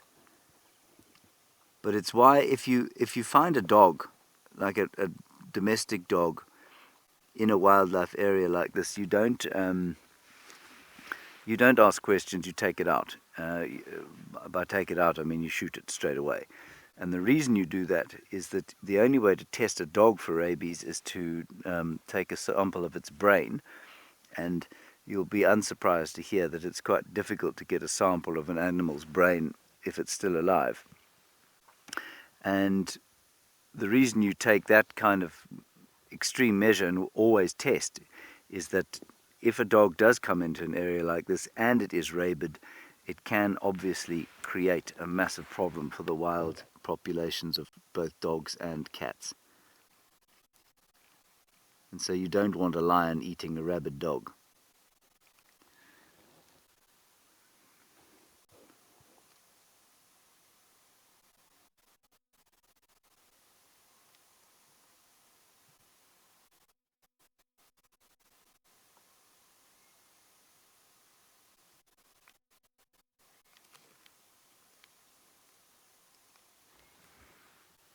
Lovely sound there, the southern boo-boo.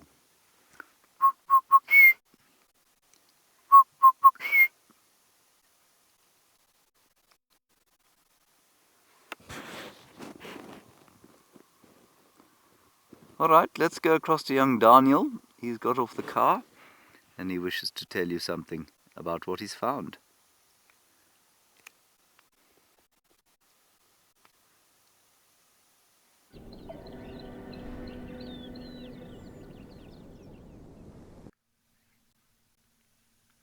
Okay, welcome back everybody. James, well done. Very impressive. Those 18 lions are amazing.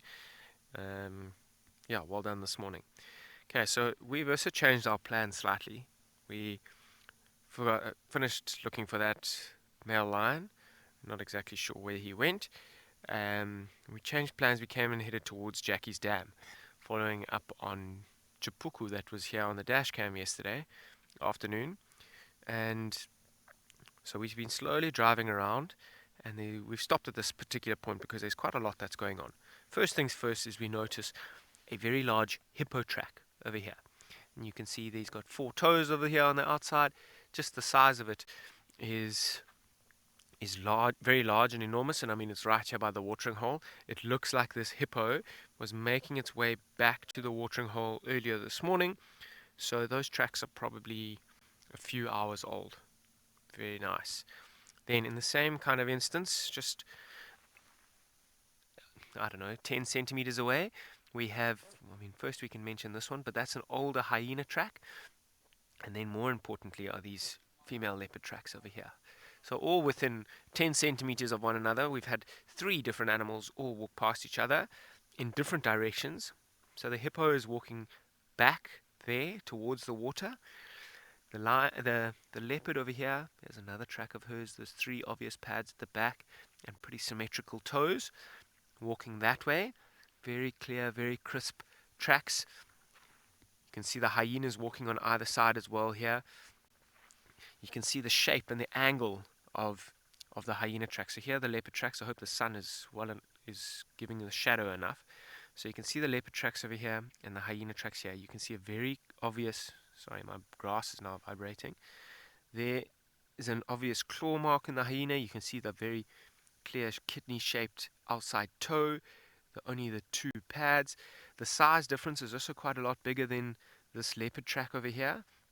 What's also quite interesting is have a look at the angle of the hyena. They're both walking in the same direction, but the hyena's track is angling at it kind of to the left, and then this hyena track over the side, which is its back right leg, is angling the other way. Because of how a hyena's gait and how it walks, it will be projecting right and left as it's going, whereas a leopard is far more straight. So we've come down here, we've had a look, trying to see if we can't find any signs of the leopard. We have found a sign of a leopard. I still think that these tracks are from last night sometime, not directly in the past few hours. I think these hippo. Lizzie asking about which leopards I'm hoping to meet while I'm still here. I think we've got to try and do it one at a time. Chipuku, because she was on the dash cam, the dam cam last night. That's why we're here now. That's what we're going to try and see if we can't find her moving around. That'll be the next one to add to the list. And maybe her mother as well. That would be great. It could be, I think this is her mother and the cub is somewhere around here, how I'd guess. So let's kind of get back in the vehicle. Let's head down this road. We're not that far from a boundary, but spend the next short while driving around Jackie's Dam trying to see if we can't find any of these leopards.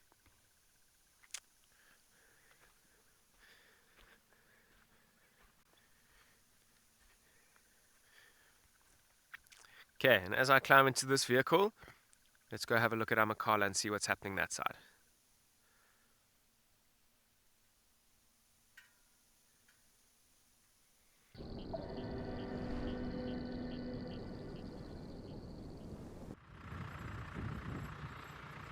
Okay, thanks Daniel, thanks for that. Yeah, good luck getting back on the vehicle. Oh man, this weather has changed. It's changed for the worse this morning. We're fighting some serious wind. It's okay here because we're a little bit lower down, but yeah, on the sort of the plateaus, oh my goodness, it's not nice at all, everyone. Terrible weather. But anyway, we're going to continue on. Okay, so we're going to try these 3 male cheetahs I mentioned. Sounds like they've been hunting something. Not sure what. And I hear the guides, they're saying that they've got sight of the cheetah, and then they've lost sight of the cheetah, and then they've got sight of the cheetah. So we'll see when we get up there what's the story. Be nice to see them this morning, eh? Yeah, when it's windy like this and you hear that there's a sighting, you take it with both hands. Because this weather tends to chase away animals, especially wind. Animals don't like wind. Some old elephant dungs here. Some old zebra tracks. Yeah, the wind is so strong this morning that it's blowing all the fresh tracks off the road. And it's leaving this fine soft sand on top. Rosalind, you missed the Amakala elephants. Oh my goodness, yeah, they've been spotted this morning. But yeah, it's also a very difficult area for us to get to. A very bad road getting up there. Okay, so hopefully they come down. We're going to stick with our plan for now. Let's try and get these 3 male cheetahs, see what they're doing. Maybe this afternoon we can try for some elephants. Yeah, there's some elephant bulls on the main reserve. So Ama South, we call it. That's the main reserve. There's a couple of bulls that have been sighted this morning, but also quite far away. So I think our best bet is just to remain with our plan now.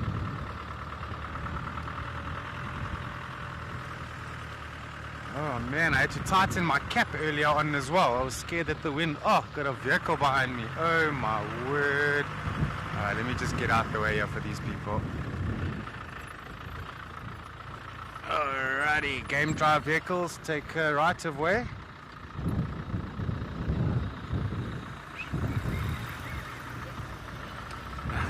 Shame the guests are so cold in the morning. He just raised his hand and waved.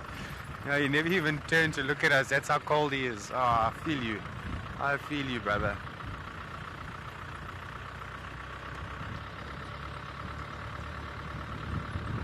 Okay, now we've got to get to these open areas of Amakala now. Not looking forward to it. It's going to be so windy there. But we fight through it. The soldiers. Should have brought my Maasai blanket with me this morning. I forgot it behind. Ish.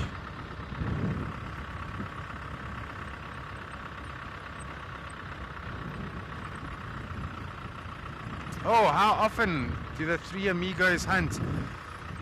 Oh man, it's a tricky one. That is a very tricky question to answer. It depends what they've caught. So if they've caught a scrub hare, they're gonna hunt again straight after that scrub hare if they're still hungry. But if they've caught something very nice, like the other day, remember we saw the that female black wildebeest that was caught by those three male cheetahs. Oh, that was gonna last them like 4 or 5 days. Yeah.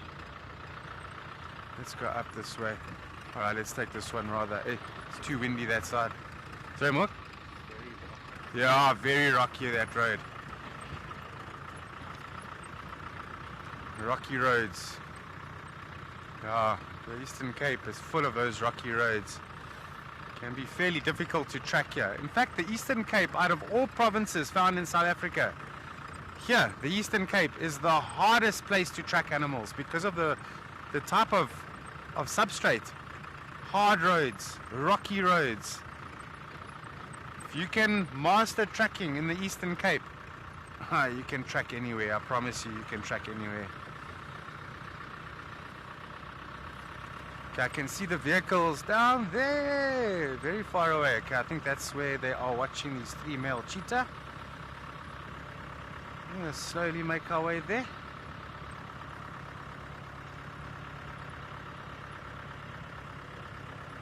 Oh, this road is nice and smooth, isn't it?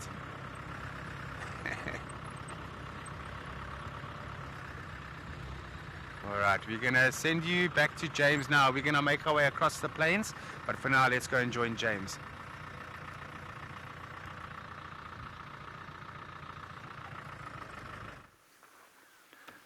Well, sadly, this bunch seems to be moving off.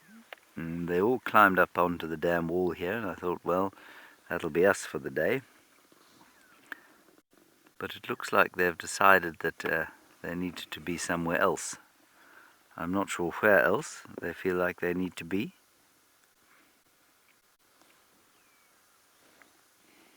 But we've now just got one lioness and the two males.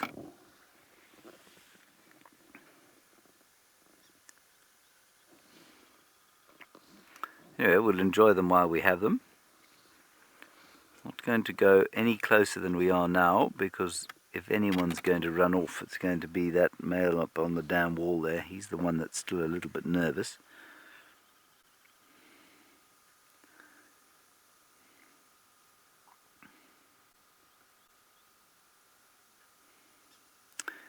And you see that, yeah, if they go straight north from where they are now, there is no road. It's a very large, thick block, so I'm not sure we'll be able to follow them.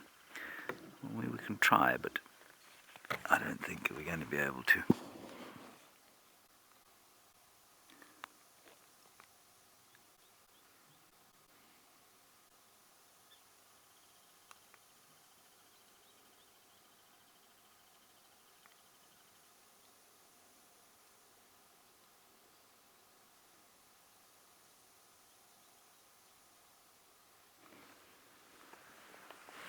London, yes, the Shikukutsu male with the fullest mane is definitely the dominant lion in the pride, by virtue of the fact that he's the biggest. None of the others come close.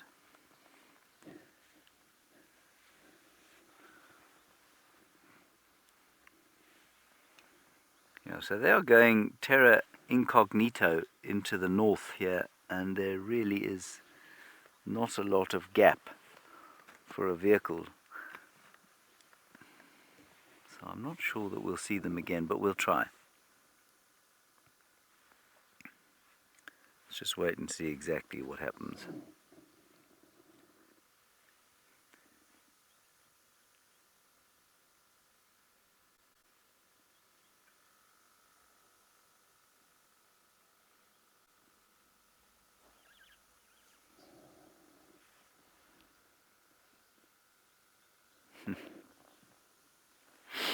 Rhino, does bilharzia affect wild animals?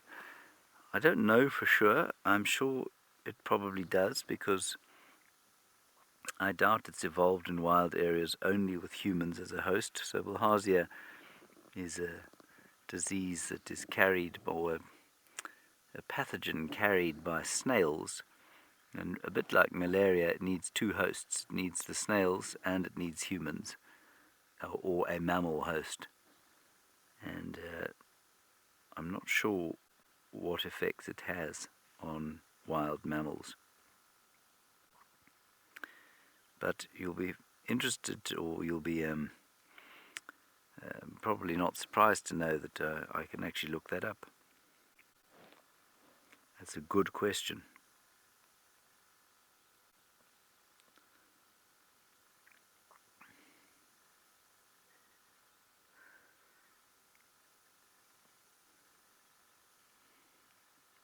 Can affect various wild animals, including primates, antelopes, zebras, and rodents.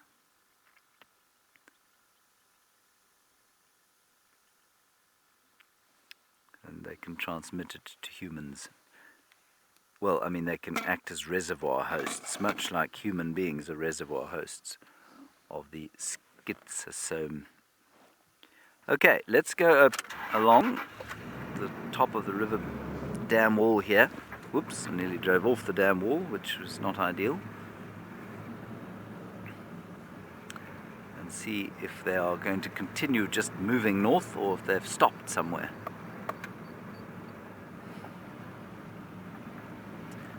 They do not appear to have stopped. They've gone down this rather prominent game path there.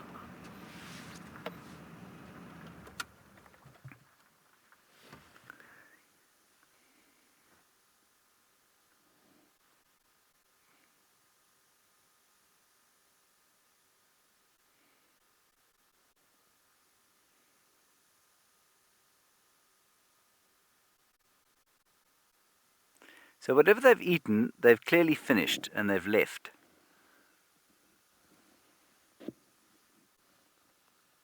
Sam, you love how the male's tails look. How thick they are. Oh, how thick they look, yeah. They're quite whippy. So they've killed, they've finished whatever they killed, and they've moved off entirely, and I'm not sure what would be left there, but I think whatever it was a big animal, because they are very fat and very full. But I'm afraid from here, I don't think we're going to be able to follow them. Not without a bulldozer.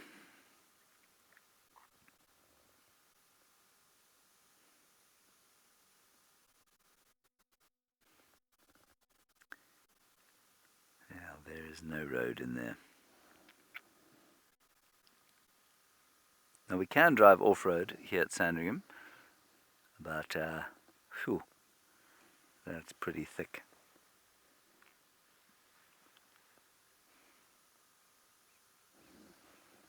So I think that's going to be it, chaps. I think we had a wonderful sighting there of the Black Dam Pride, and now we're going to see what else we can find.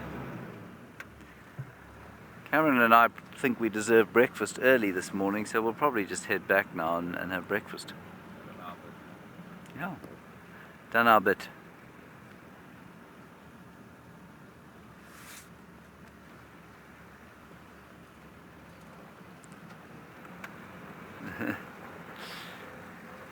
director in Johannesburg says forget it. You can stay out and do some more. And so we'll hand you over to Andrew while we find out what else we're going to do.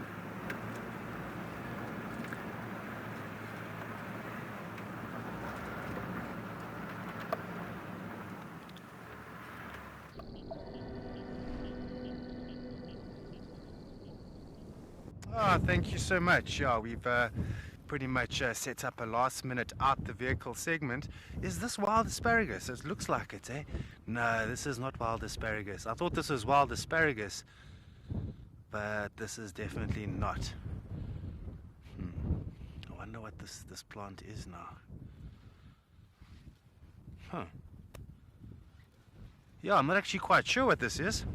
Yeah, when we jumped off the vehicle, I thought this was wild asparagus from afar, but looking at it close, I'm not really sure. But this plant actually reminds me of a plant that we used to see in the Kalahari. I can't remember the name of it though. It looks very similar. It's one of the plants in the Kalahari that the sandgrouse absolutely used to love eating.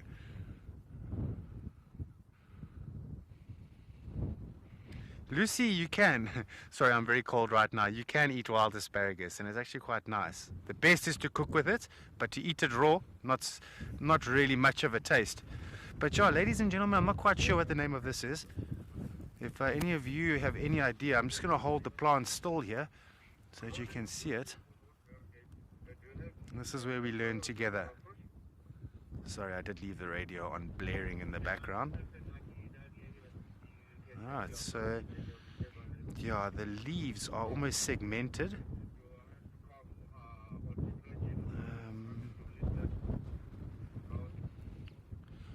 Alright, ladies and gents, while you're just looking at that, I'm just going to go back to the vehicle quickly and turn this radio down. Just hold on one sec. Yeah, there we go.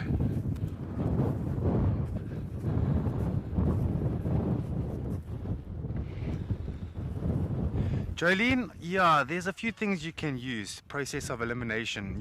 First thing is first, you gotta understand if this is a shrub or a dwarf shrub, and then of course you get the bigger plants like small bushes, then you get trees and so on.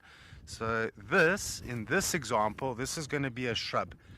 Okay, dwarf shrubs are a lot smaller than this, growing very close to the ground, but this is growing quite tall. A couple of centimeters from the ground, so this would be considered a dwarf shrub. A shrub, sorry. But now, which shrub? Very difficult. And then to identify plants, as part of a formula for identification, you can look at a few things. You look for the fruits and the color of the fruits. Okay, sometimes even the taste of the fruits can help a lot.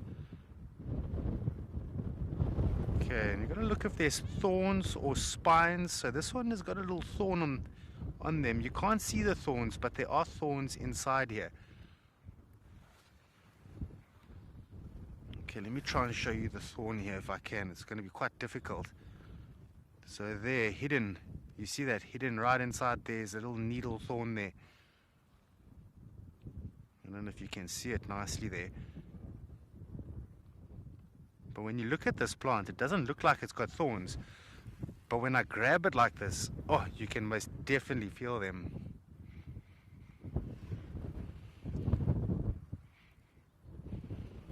Alright. Yeah, we're going to need to do some homework on this one, everybody. But let's go over to Daniel and ask him how he uses the process of elimination when it comes to plant identification.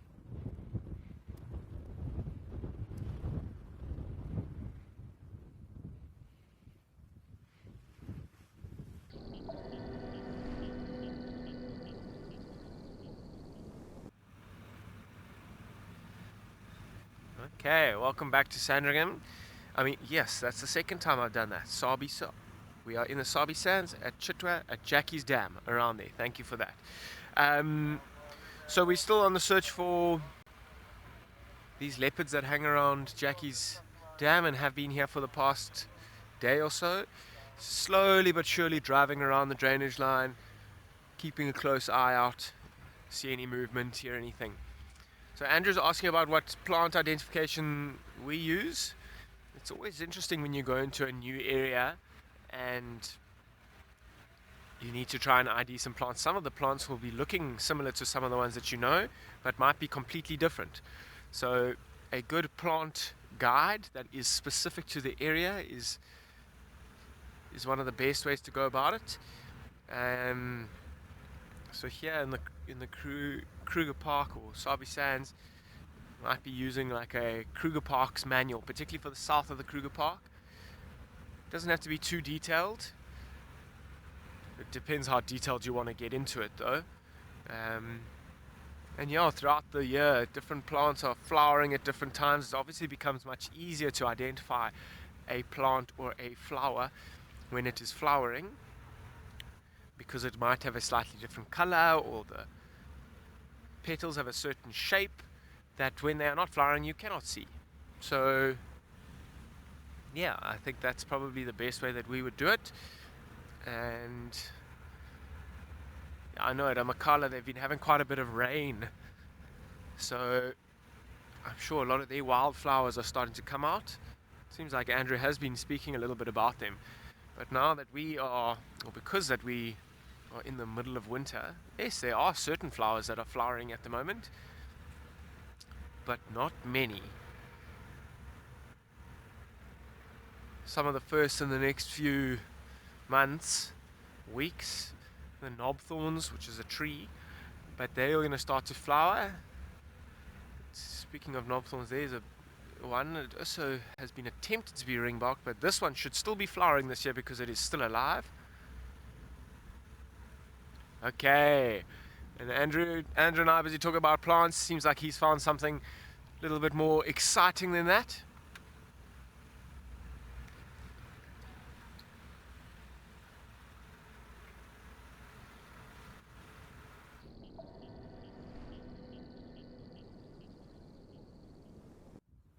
Thanks, Daniel. Yeah, with this rain, yeah, some wildflowers are popping out, but that's not the only thing that is popping out this morning. We've got some heads of the Three Amigos in the rhinoceros, that bushveld there. And this is literally where we did our off the vehicle segment. We had no idea they were even there. And when we packed up to put the camera back on the vehicle, fully exposed, Morgan says there's a cheetah over there.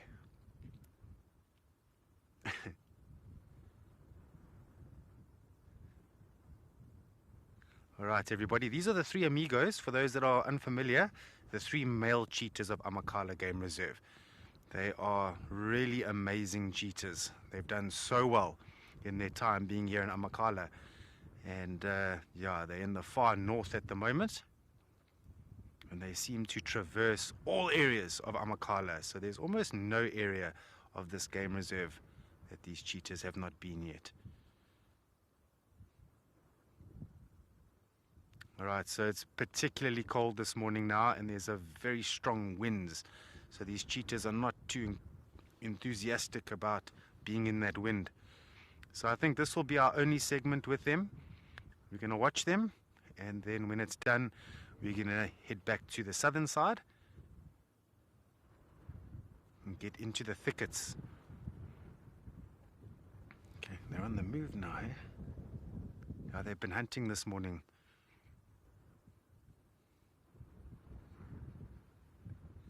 It's amazing how they just get out of sight and they disappear in that rhinoceros.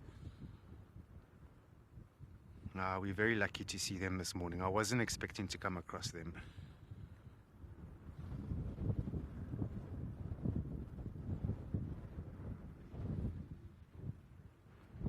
Alright, so they're using this rhinoceros as a good cover, not just from the wind, but from any of the plains animals that they have been hunting this morning.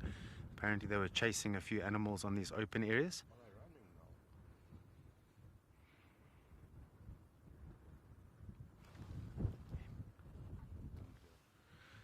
Sorry, Tadiwa, if you can just repeat that name for me, that would be great.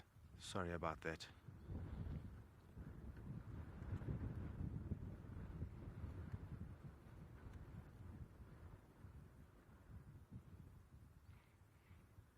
Aha, so that was Atmos. Sorry about that, Atmos. I just needed to ask Tadiwa, who's director this morning, just to repeat your name there. Sorry about that. Wonderful to see these cheetahs. Yeah. Yeah, any day it's a good day to see these cheetahs. Yeah, to see a coalition of three doing so well. Yeah, that's what it's all about, eh?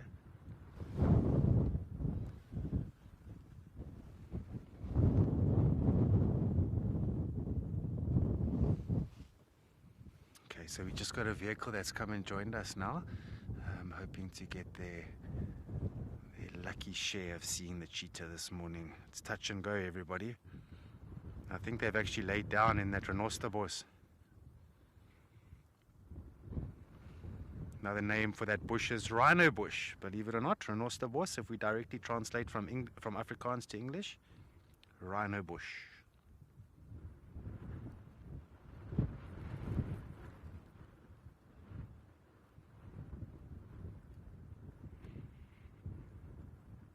Yeah, everybody, I can safely say that we are very lucky that we got a glimpse of them.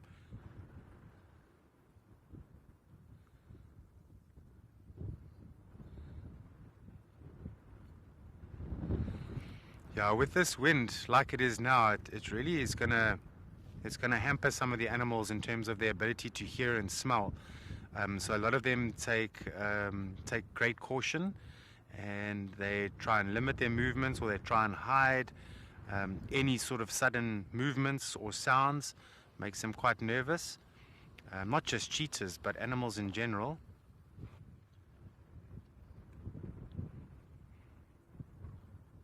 And the fact that we got this glimpse, I don't know if they're going to pop out again.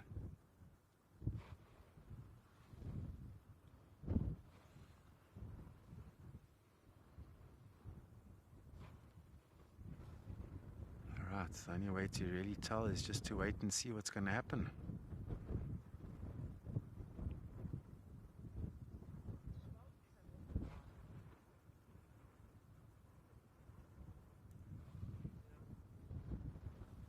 Yeah, we're just going to need to wait this one out. Good thing we all got patience.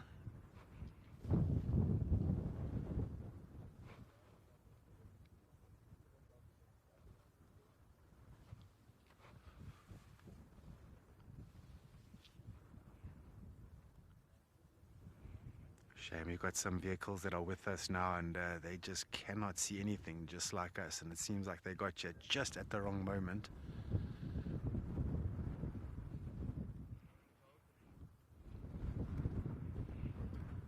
Gary, most certainly. Yeah, bat-eared fox. They've been seen in this area, even in this area that you're seeing right now. Bat-eared fox in this area that you're seeing right now, believe it or not. Aardvark has been seen. Not far from here, more towards the east. 2 honey badgers were seen just playing around by one of the watering holes. We had bat-eared fox last shift. Oh, Morgan, who were you with? You. Oh, you were with me. Okay. We had some bat-eared fox last shift that we were here. I forgot about that. It was just the one. It wasn't in this area. It was in a different area. We just had the one. Very quick view. That's usually how the views are, the bat-eared fox. Oh yeah, I forgot to mention. So this, not this area that you're looking at now, but not far from here. One of the guides saw a Cape leopard a few months ago with their guests. Oh man, there's some guides that have been working on Amakhala for 20 plus years, and they have never seen the Cape leopard before. So it's the luck of the draw, everybody. Right time, right place.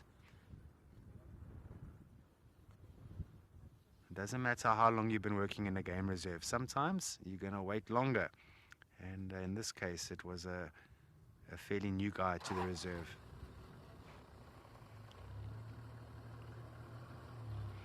Right, not much happening here. I think we're gonna call it, everybody. But let's go and join James. See what he's got planned with the microscope.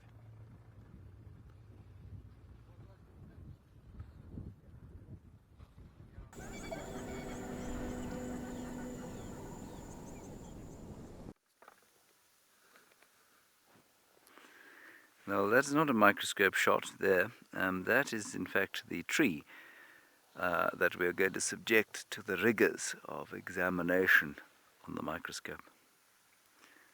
There we are.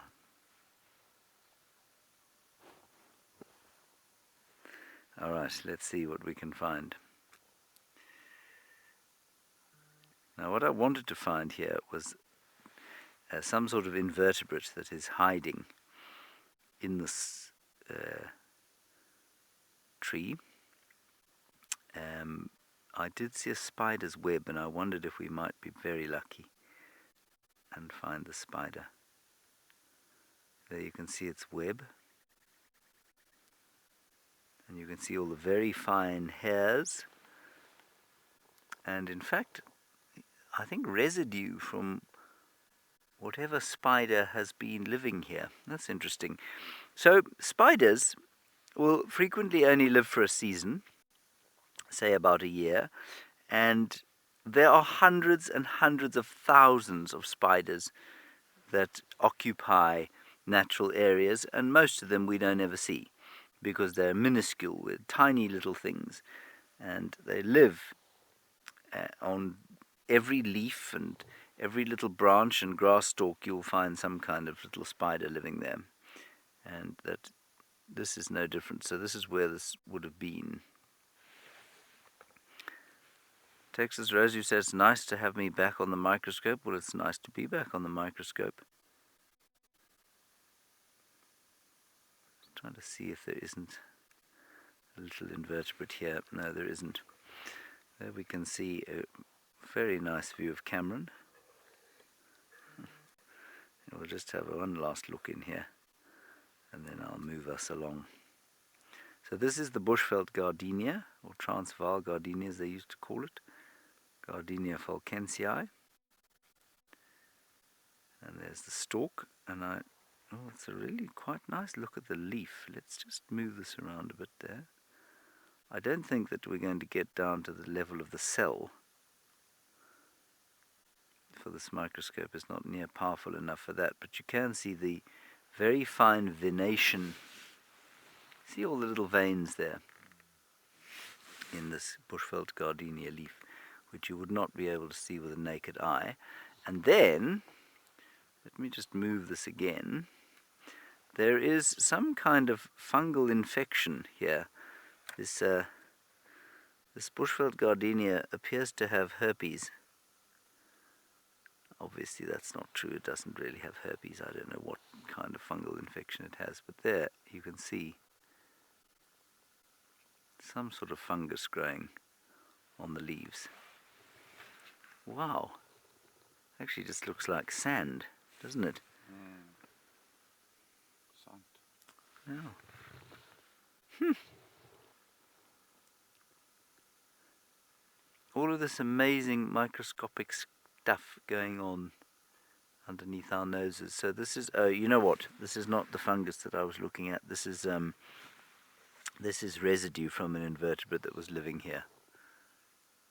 Yeah, I don't think it's eggs, Lisa. I think it's probably sand that's been caught in silk. I think that's what we're looking at. Very cool. I do like me demicroscope. There it is.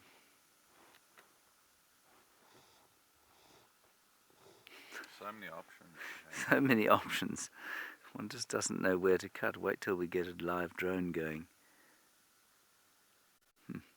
I'll just quickly let me show you what this looks like. There we go.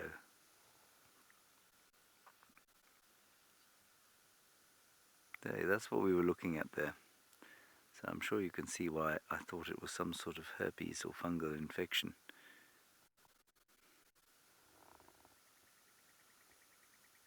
Great. Okay. I think we'll probably move along now. You can see Cameron putting the camera back on the vehicle. You can see him in action.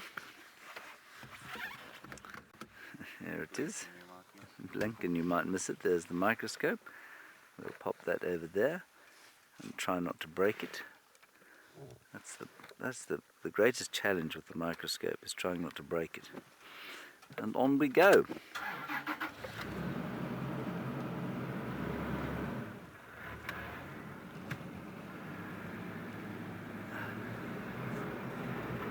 Alright, Daniel's managed to find some zebras. I bet he's in the clearings just behind Chitwa.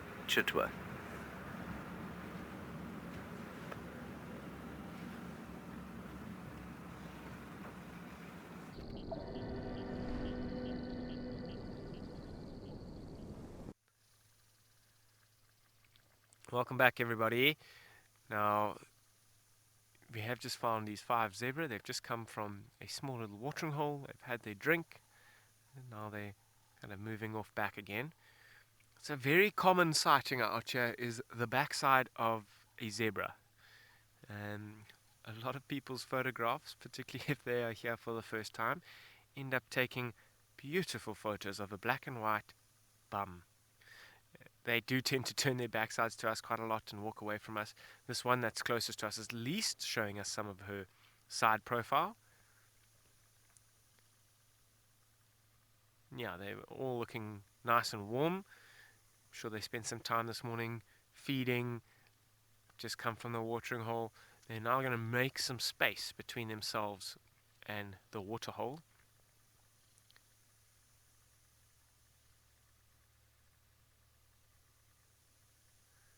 Oliver touching on how we don't always see zebra in the Sabi Sands.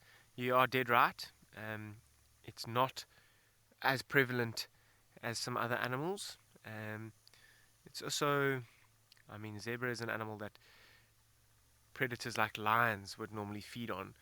Not that there aren't lions, because there are amazing amounts of lions in the Sabi Sands, but leopards are the ones that thrive more in this area.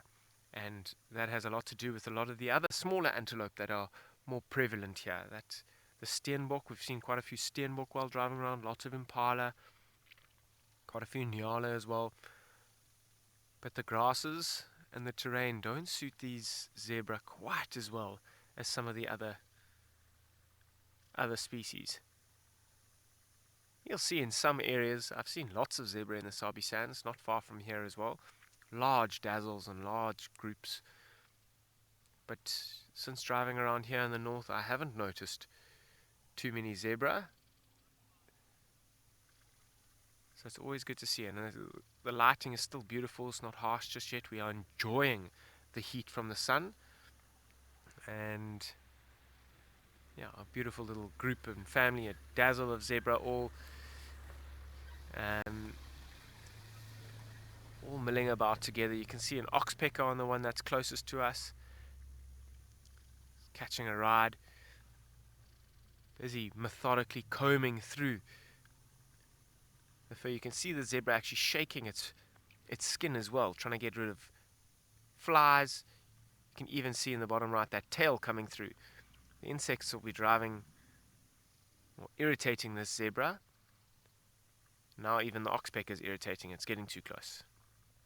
Must just be a permanent frustration, having to swish your tail almost all the time, shake your skin to get rid of the bird or get rid of flies.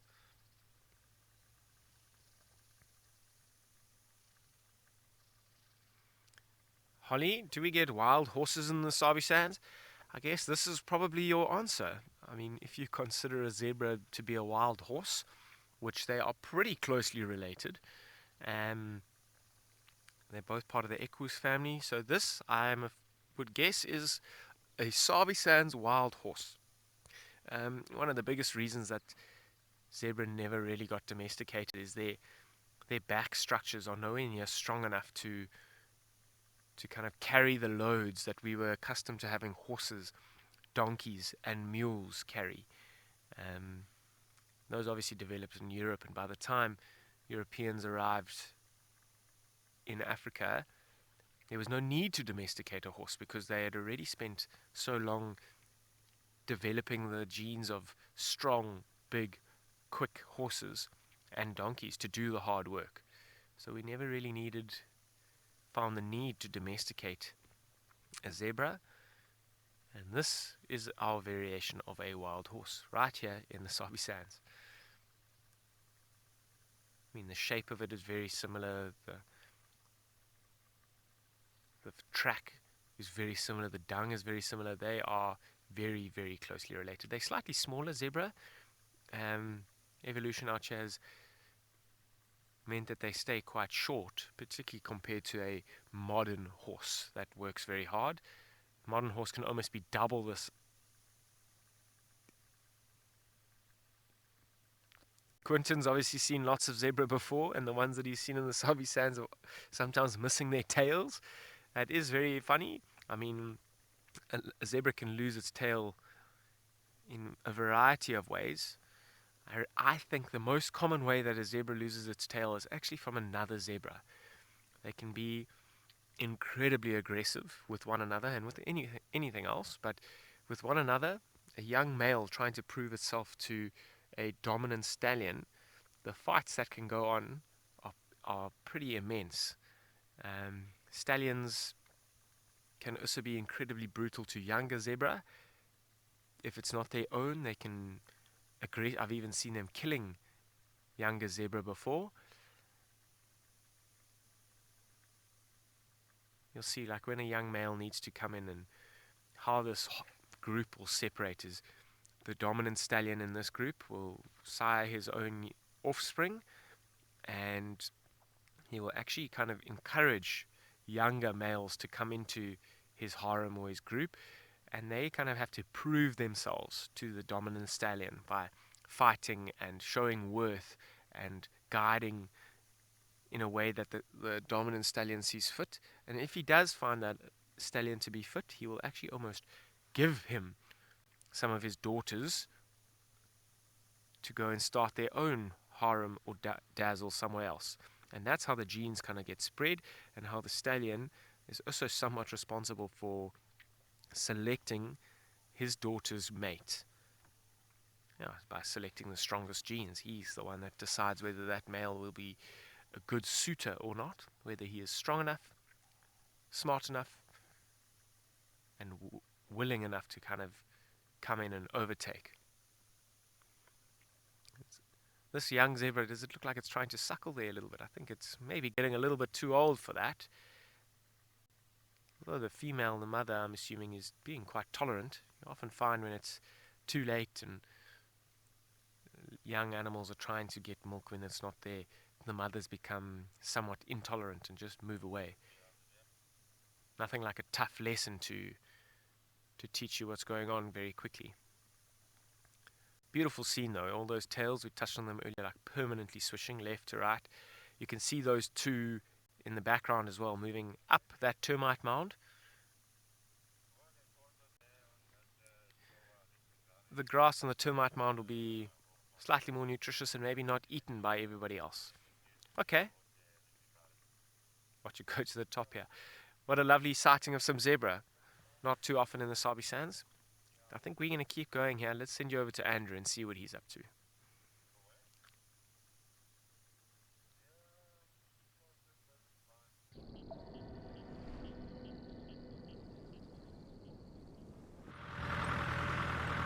Thanks, Daniel.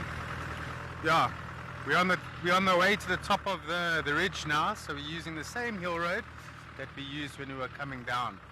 Yeah, the best bet this morning, everybody, I think, is to get into the dune thicket where we're going to be out of the wind. We don't have wind blowing into the microphone.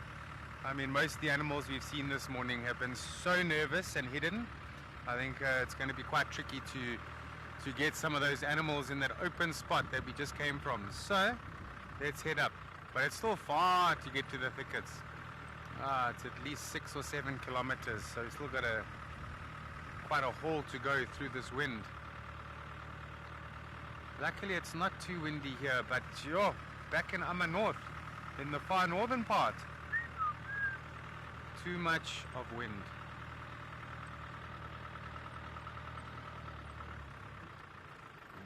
Alright, let's go nice and slowly up this road.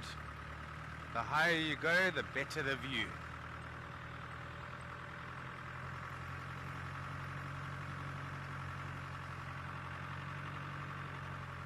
Yeah, we didn't expect that weather this morning.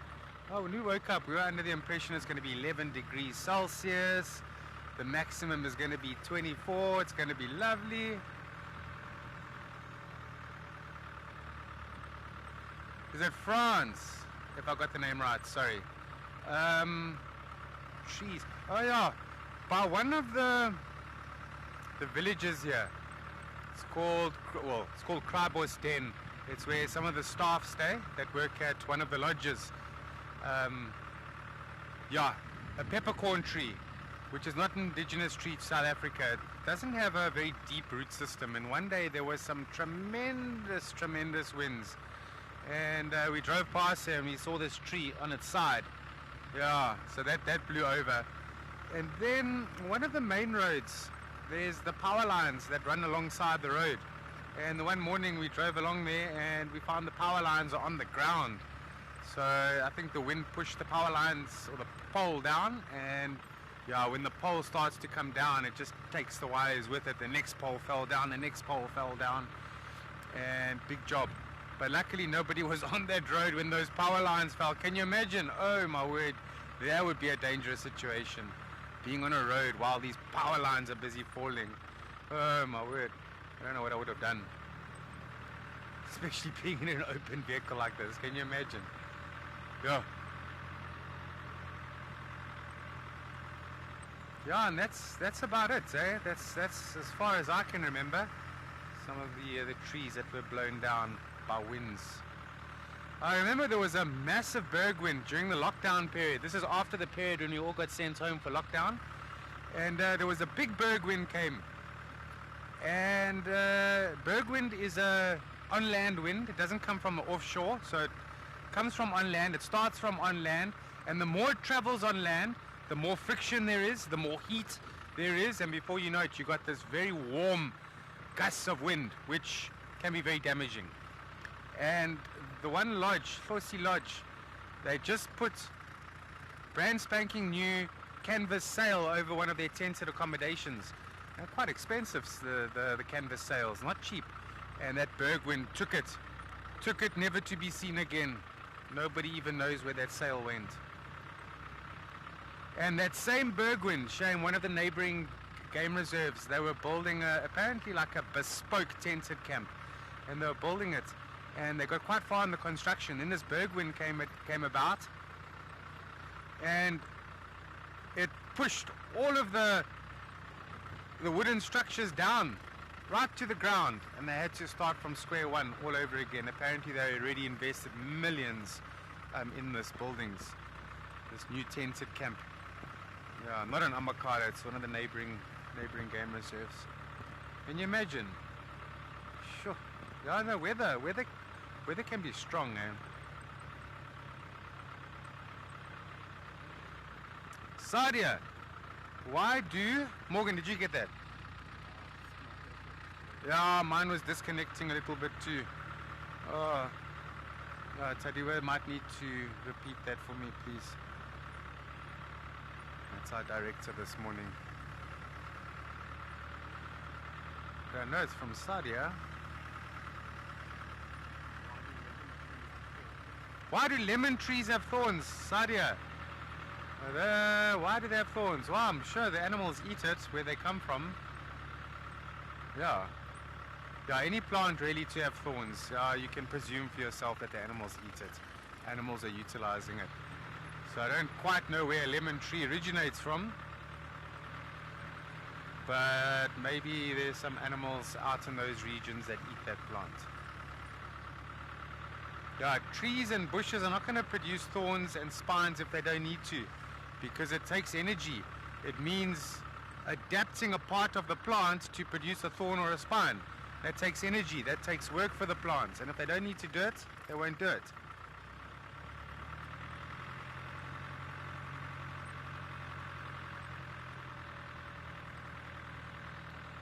Alrighty, halfway up to the top. Myself and Morgan had a wonderful elephant sighting here the one day, and they walked right past us on this road.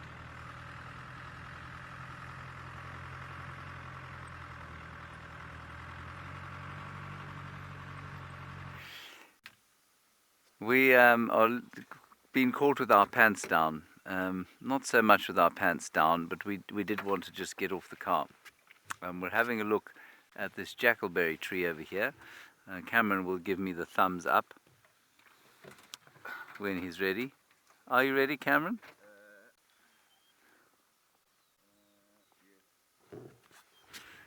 And there we have got this lovely jackalberry tree. And of course it is a splash of green colour in an otherwise fairly brown landscape. Now you might be saying to yourself, is this tree in fact an evergreen tree? And that would be a valid question. Unfortunately, you would be wrong. It is not an evergreen tree. It is what is known as semi-deciduous, which means that it will lose its leaves, and it just happens at odd times of the year. And quite frequently with the jackalberry, what happens is it loses its leaves at just the time when everything else is getting new leaves. And I think that it does that in order to reduce competition. So while everything else is trying to suck up the new moisture that comes and is probably shading out seedlings and that sort of thing, this guy loses its leaves, goes into a very brief period of dormancy, and then gets new leaves. So throughout winter you'll find them green like this, and then as spring comes they'll lose their leaves and get them again very quickly. So that's a semi-deciduous tree, as opposed to an evergreen tree like the like these things here, like the guarries. Calvin, you want to know if we get any citrus trees here? No, not in the bush. In the bush we don't get citrus. Citrus tends to be, I don't know where it comes from originally. I suspect it's, I don't actually know. I don't know where citrus comes from originally. I shall look that up. But there's no indigenous citrus out here as far as I'm aware. I've certainly never seen any. Here is a completely evergreen tree, and this is a Natal guarri, or Euclea natalensis, and this and its friends, the magic guarri, are evergreen. And in fact, if Cameron just tilts up a little bit, you'll see a forest of Euclea divinorum, or the magic guarri. So all of that greenery there is a fairly monospecific stand of magic guarri bushes. And it's not nearly so pronounced in the summer, because obviously there's a lot of greenery in summer. But at this time of the year, when everything is going brown, or everything is brown that isn't evergreen, it's a really pronounced and obvious kind of forested area. Euclea divinorum. What do you have to say to that, Cameron? Nice name. It's a nice name. Sounds like a type of sleeping pill or something. Sounds like a type of sleeping pill, Euclea divinorum. I'm not sure what kind of sleeping pills you've been taking. And then just over there we can hear the sound of the chin spot batis.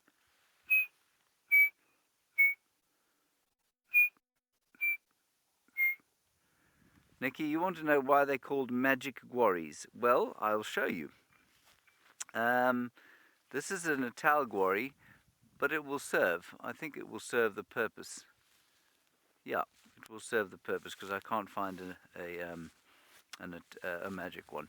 So what I need is, I'm going to have to take a fairly substantial piece of this tree, but that's okay, because I think there is a lot of it, and as you saw, its colleagues are in great abundance.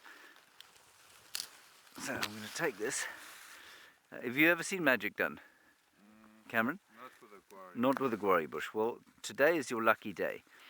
So the magic guarri bush, Euclea divinorum, this is not Euclea divinorum, this is natalensis, but the idea is very similar. It has been used for many years by people of various descriptions in this manner here. They will walk along as follows.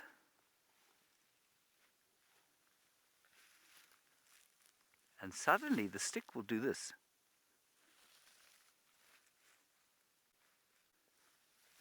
And that means that there's water under the ground. So that is called water divining. And the divining of water is where the term Euclea divinorum comes from. Do I think it works? No, I don't. There is no scientific evidence for the divining of water. So, yeah, I mean, look, some people may have got it right by coincidence. I think it's probably quite a lot of smoke and mirrors, really. on that note, we're going to go across to one of the other two.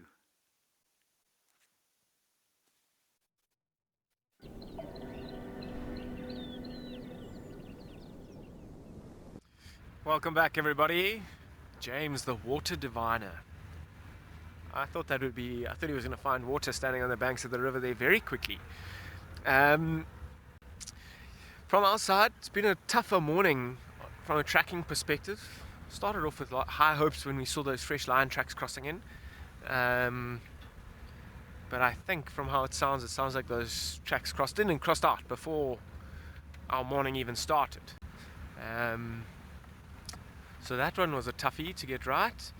Then went to Jackie's Dam, where we also felt like we had good fresh signs of leopard. Didn't come right there as well. Spent some time there.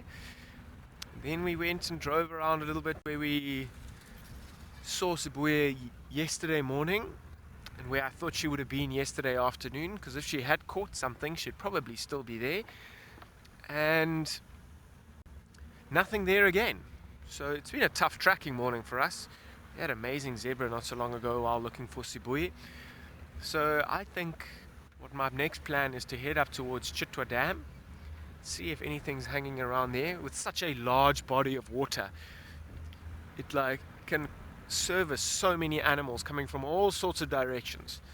So I think that's my next plan. Let's go see if we can head up there, if anything's come down to have a drink, maybe a large pot of hippos. Something I have noticed this morning in our tracking efforts is that there have been lots and lots of hyena movement around last night. Maybe it was because they were following all the predators that we were tracking. There's a high chance of that. But it did something that I did notice this morning. I haven't seen any hyenas for that matter as well.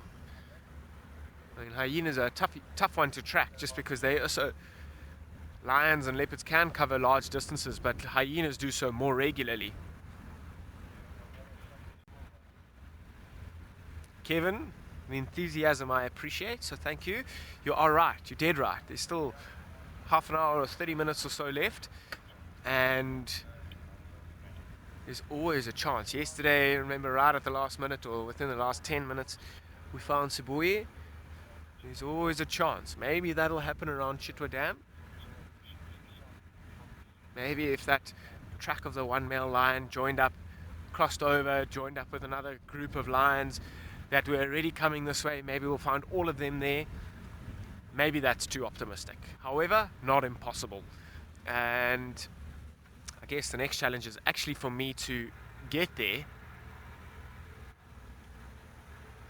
Claire, have I been to the hyena den yet? The answer is no, actually. I wonder if that's not a good plan from Chitwa Dam. I think they're not too far away. I'll have to check with my GPS in the middle there and see how we get there. But yeah, maybe that's a good idea. Let's do that. But first, let's see if we can find our way to Chitwa Dam. Am I on the right way here, Panda? Yep, he's given me a thumbs up, meaning we are correct.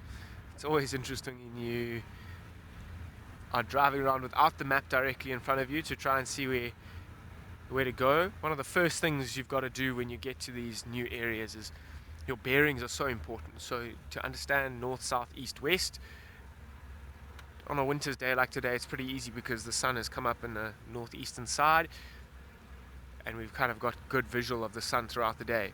On a cloudy, misty morning, it can be very challenging. Something that I've noticed around here is that it's actually quite hilly. It goes from one hill to the next.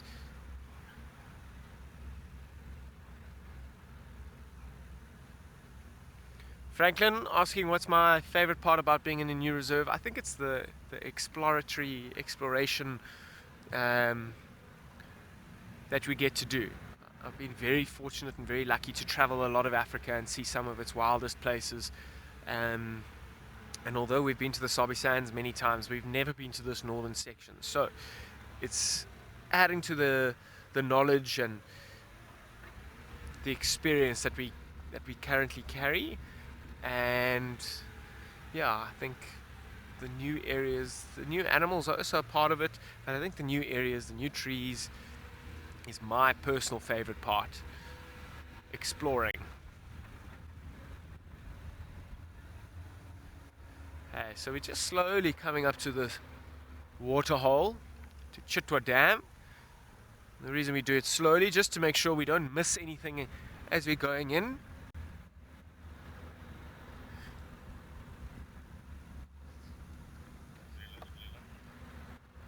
These roads get driven quite often, so if anything is walking here recently, you will see the tracks very clearly in the road.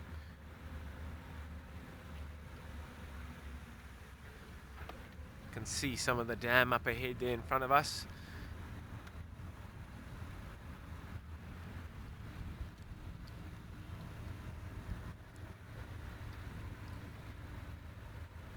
Okay, so give us a few minutes and we'll be at the dam. In the meantime, it seems like Andrew's botany day continues.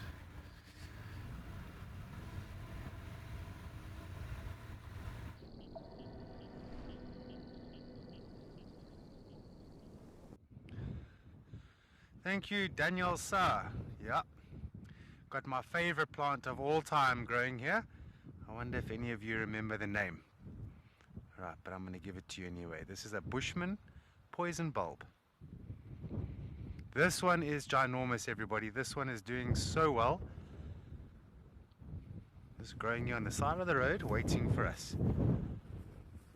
Now, Morgan made an interesting observation the other day, is that even this angle that you're looking at it now, it almost looks like the shape of a lionfish, doesn't it? And we all know how poisonous lionfish are.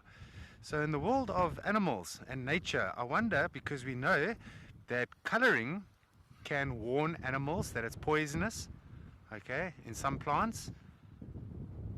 But then I wonder if shape of a plant can also indicate if something is poisonous, as we say, that it's looking very much like a lionfish.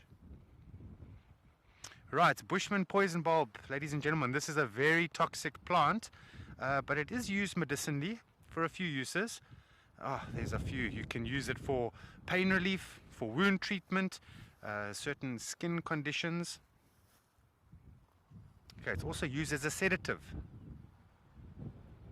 Okay, and then also in the Bushmans, for them, they used to eat a portion of the plant to induce a trance-like state of mind, and they would use this plant when they were trying to contact their ancestors, and they believed that those hallucinations were messages from their ancestors. Tracy, you're very, very welcome. Yeah, we enjoy botany, we really do, because remember, when you're a guide, you need to know plants as well, not just animals. You need to know the plants, because at some point you're going to get guests who are very interested in plants.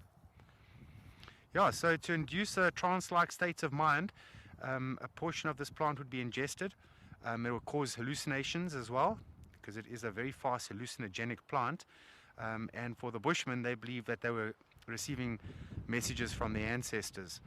Okay, not so that they can party and have a good time. It was nothing to do with that. It was to receive messages from their ancestors. Okay.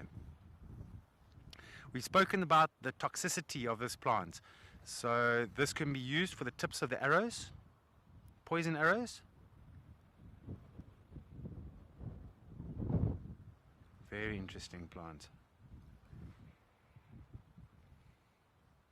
Wonderful. Bushman poison bulb. This is a fantastic specimen as well.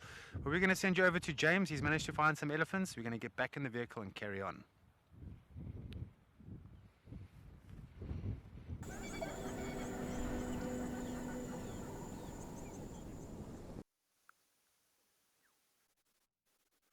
Yes, a plant-eating elephant. I hope this one is not hallucinating, for I would not like to be around an elephant that is hallucinating, for that could probably be quite dangerous.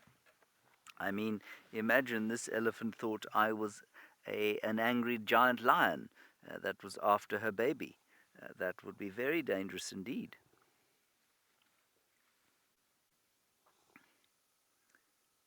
Now, what is interesting is that elephant there that you're looking at has reacted to the sound of my voice. I was speaking quite loudly, and she's reacted immediately. And here comes the diminutive matriarch of this little herd of 3. I'm sorry to disturb you, my dear. I wasn't being particularly sensitive there. I hope that you will find it in your large elephant heart to forgive me. Please? Yes? Thanks. That'll be great. She's looking at me like Mrs. Abbott used to look at me in the 1st grade at school.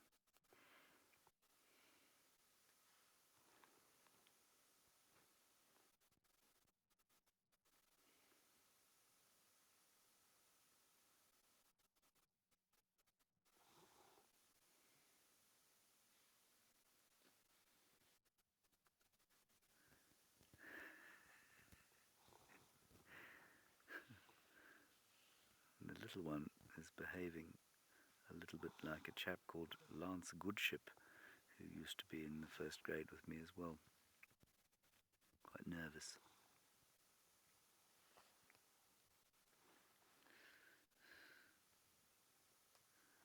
Yeah, Leah, elephants really do respond to different sounds. They respond to tone.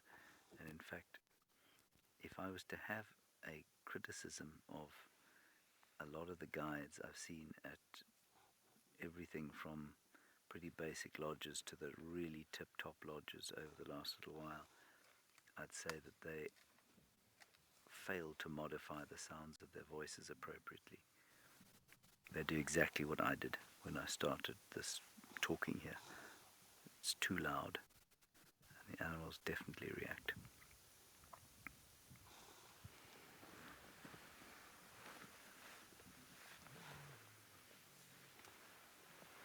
So she's just making sure that we aren't a big threat to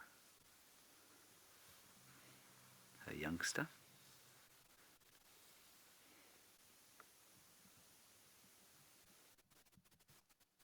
Just engaging in a little bit of displacement behavior as she goes.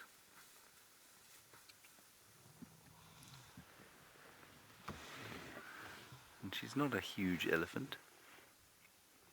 And I think she's just saying to us, rather don't come any closer. There we go.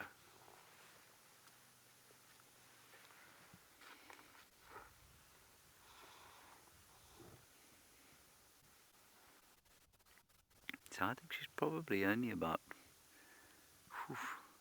I wouldn't have said more than 25, but I say that because she's small, but she's got a fairly weathered top of the head. But I still think she's probably only about 25 years old, so maybe a little bit more nervous.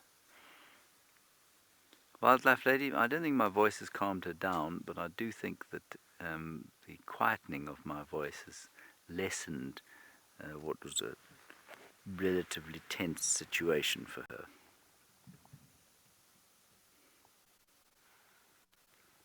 Well, that was interesting. I'm just going to let her move off the road a little bit further before we carry on.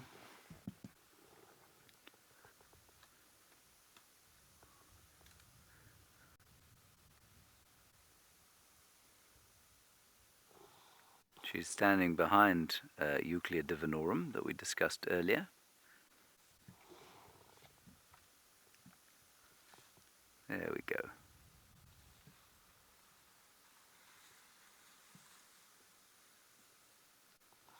A timely reminder, the sighting was, to be sensitive with the voice, not only with the vehicle, when you are in these sightings. Very nice. Have a good day, lady.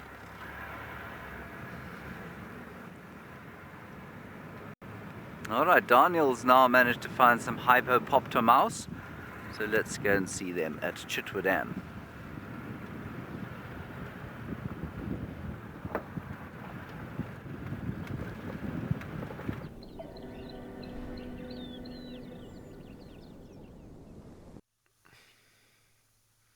Yeah, welcome back everybody. So we've managed to get to Chitwa Dam. We've had a good look around. No lions around. But, interestingly, out of the water we've got a few hippos. They all seem to be congregating in this area. Nice and shallow. There's a little young one that's out completely. Another little one to the left there that's also just out.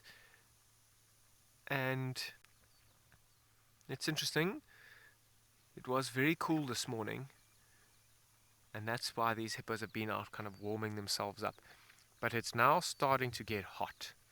And the best way that hippos actually conserve energy is by spending most of their time in the water, particularly during the day. There are many reasons for this. One of the reasons is their skin can be very sensitive to the sun, and they can get sunburn if they're not careful, and their skin can start to crack and dehydrate. They also, with their very large bodies, conserve energy by being buoyant and staying in the water without needing to carry their huge weights around. It saves energy. They've got quite a unique energy routine, actually. I mean, they come out mostly in the evenings for a few hours, depending on the condition of the nearby grass. They will eat a lot of grass and come back to the water where they will digest it. They utilize very little energy. Particularly during the days, the water helps keep them cool, so they do not have to use any energy to keep themselves cool. If they were to be out in the sun all day, they would have to use quite a lot of energy to make sure that their bodies stay cool. Then they don't expel too much energy because they stand in the water with the water holding up their body weight. They don't have to use any of their effort. They've also got a pretty slow digestive system where the food remains in their guts for a very long time in their multi-chambered stomachs. They're not quite true ruminants. And then they've also got quite an important way of distributing nutrients. There's not too many animals, particularly large mammals, that frequent both water and land almost on a daily basis.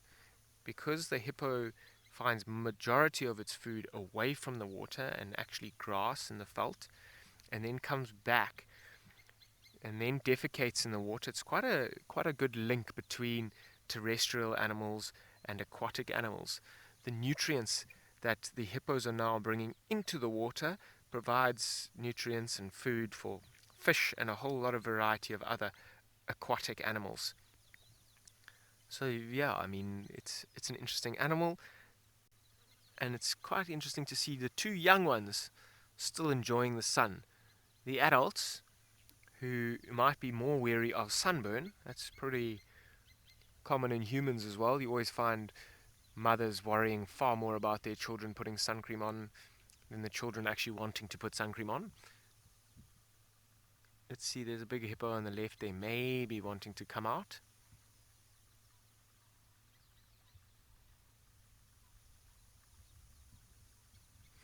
Mandla commenting on the fact that hippos only eat vegetation. It is interesting, particularly for such a big animal. And then I'm sure you've seen when hippos open their mouths, they've got those very large teeth. But yeah, those teeth are not used in feeding at all. They're used more for fighting and intimidation. This being said, it is not unheard of for hippos to eat meat. It does happen from time to time, often in aggressive displays. Sometimes when crocodiles are feeding and space is tight, you find a big male hippo going in to kind of cause a bit of disruption within the crocodile's feeding frenzy, and it may look like he's eating a bit of meat, and I'm sure he does, but it's not a common occurrence. It happens very rarely, but not impossible. I definitely wouldn't consider them omnivorous. I would still consider them vegetarian or herbivores, but it's not unheard of to hear them eating meat. Hunting must be interesting for a hippo. I definitely don't think it happens traditionally and often, and it's not something that they practice too often. Yeah, I think that the little bit of excitement by that little one. Oxpecker on its back. Little ones have got lots of oxpeckers. They're very cute. I think that bigger hippo did come to the side and say, it's time to come into the water. You've been out of the water for too long now.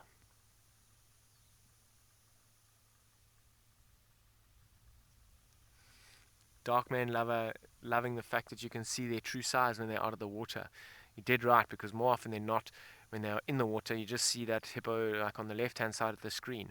Often even less, whether it be just their ears, or just their eyes, or just their nose. And the shape of their head means that you can see all three of those in small little dots.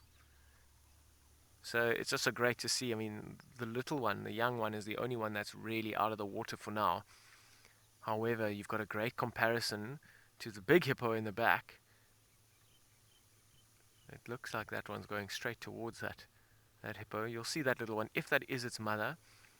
Looks like it might try and climb on its back. And you'll see in deeper water that the little ones will actually have to stand on their mother's backs. Just going to move slightly out of the way here for a vehicle to go past us. There we go. Thank you. Okay, now we can go back to it. Made enough space, they've gone.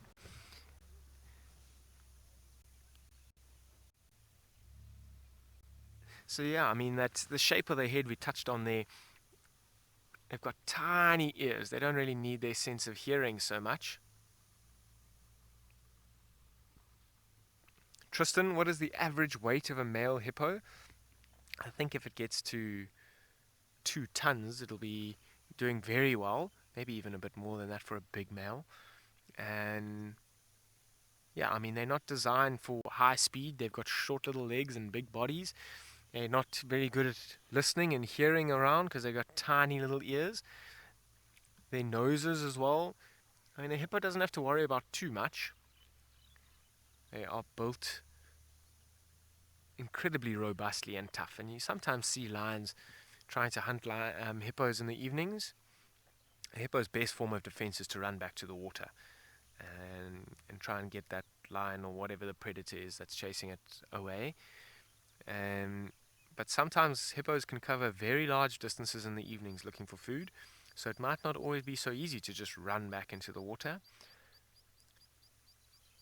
But they will try with those big teeth to try and get around and maybe defend themselves like that.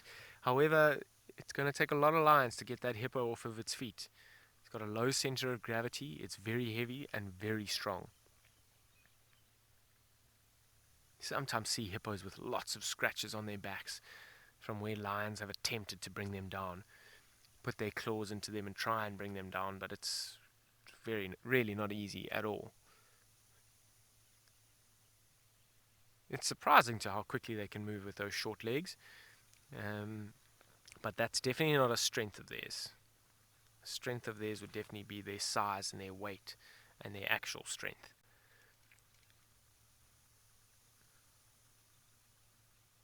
Yeah, they're all moving in there. Have a look at those birds on the bank where that little one was. I wonder if there aren't any insects or something that have come to follow up where that hippo was sitting outside the water. Okay, let's see what else we can find somewhere else.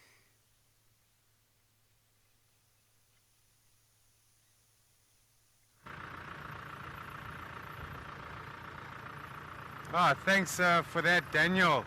Yeah, it reminds me of a sighting that's been going around on social media. Let me actually stop the vehicle and tell the story nicely. All right. So I don't know if any of you have seen this this video that's been going around social media. I think it's happened fairly recently, but it's a pride of about 9 lions, and they're jumping on this hippo's back, and they're trying their best to get this hippo. And this hippo is trying to run, but it's being held down by the weight of the lions, and it realizes it can't get away. And there's 2 vehicles. I think it was in the Kruger National Park. There's 2 vehicles over there, and they're watching this hippo and this lion, and this hippo decides it wants to run to the vehicles, and it sort of goes straight after a Land Rover, and it hits the front of the Land Rover over here with the lions on the back. Yeah, that's what happened quite recently in the Krug. I don't know if any of you have seen that, but yo, what a sighting. Yo, can you imagine? It's not going to be nice for that Land Rover driver there. But still, imagine explaining that to the insurance company. No, I've got a big dent in my front of my vehicle. A hippo ran in front of it and there were 9 lions behind it. They're going to be like, what? Where have you been? Yes, we don't insure things like that. Right, jackal tracks all over the show here. My goodness.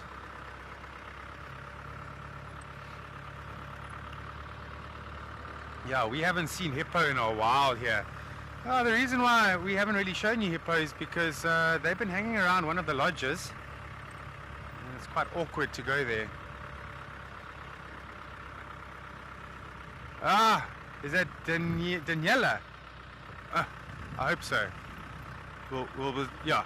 So, yeah, the hippo, there are some watering holes with some hippo. The one watering hole where the hippos are is in front of one of the lodges. It's literally right in front of the lodge. So, yeah, it's a little bit awkward to go and view them because, you know, while we're trying to have the camera on these hippo, sometimes the people want to come and see the hippo as well.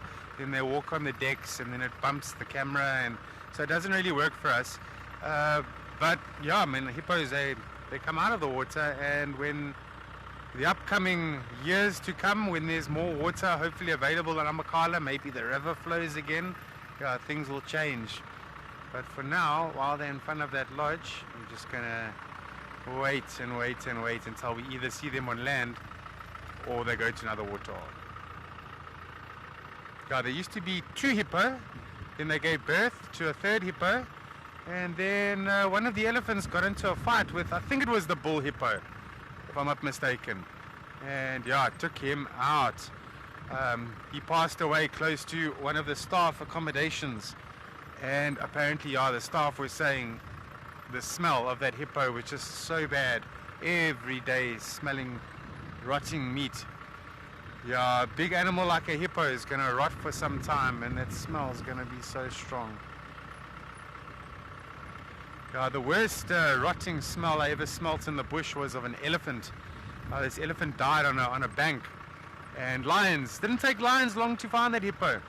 And we used to go there daily, watch these lions eating, sorry, it's elephant, watching these lions eating this elephant meat.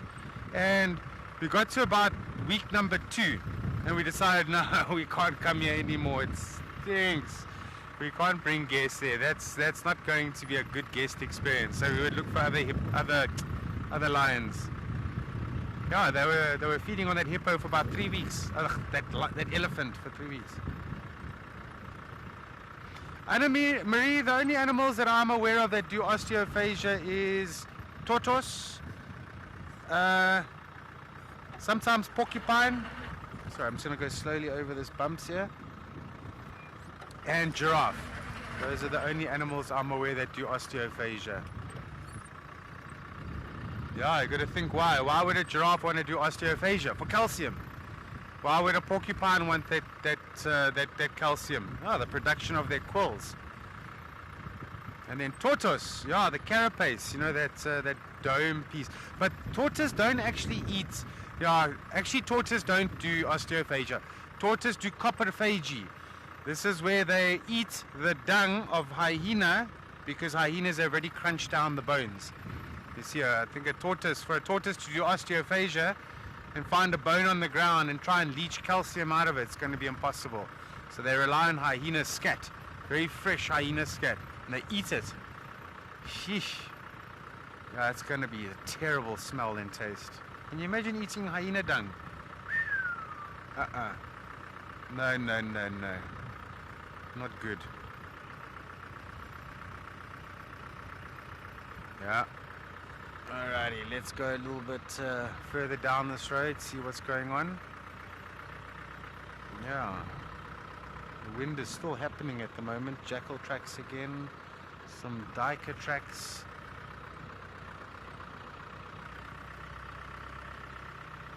Yeah, looking forward to the upcoming months.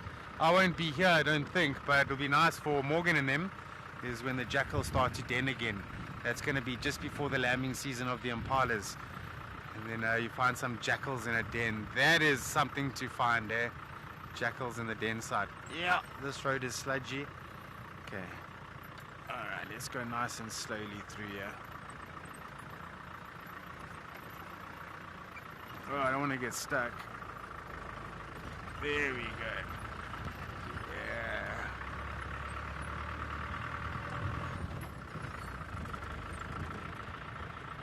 Ah, getting stuck in the bush. Sometimes I got so badly stuck once that the chassis was under the mud. Even the tractor driver, when he came to pull me out, he's like, what happened here? How did you get so stuck? And it was when I was a younger guide. You know, when you get stuck, you just want to dig yourself out with the tires. That's the wrong thing to do. When you feel your tires are spinning, and assess. Don't try and dig yourself out with the tires. Anyways, we're going to send you to James. Let's ask him if he's ever been, if he has, how badly stuck he's ever been.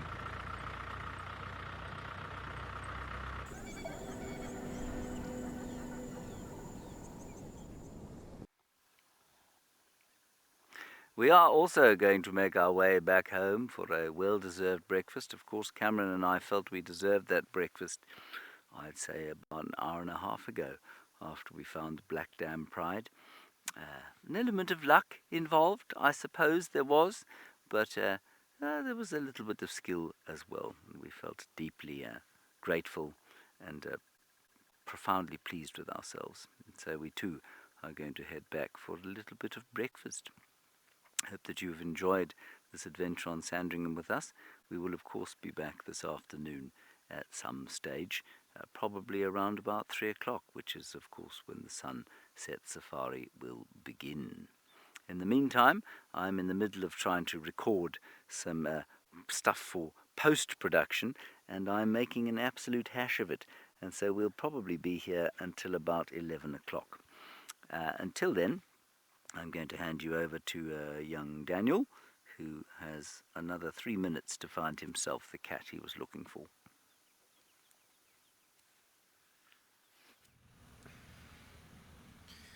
Yeah, James, I think he's being modest. You don't always sometimes you bump into them by luck, but I know his intention was to do that, so he's being a bit modest. Well done. To get all of them drinking at the watering hole is amazing. Yeah, as we so slowly just left the Chitwa Dam, it's just amazing to see the amount of leopard activity in these areas. I mean, to the right now, there's more leopard tracks and more hyena tracks. It's amazing. Sorry, I thought there was someone behind me, but they're not. To see the actual amount of leopard density, firstly, and leopard activity on not all the roads, but far more than anywhere else you'll see. I mean, we've worked in a lot of places, and yeah, it's amazing to see the amount of movement and number of leopards that are moving around in this area.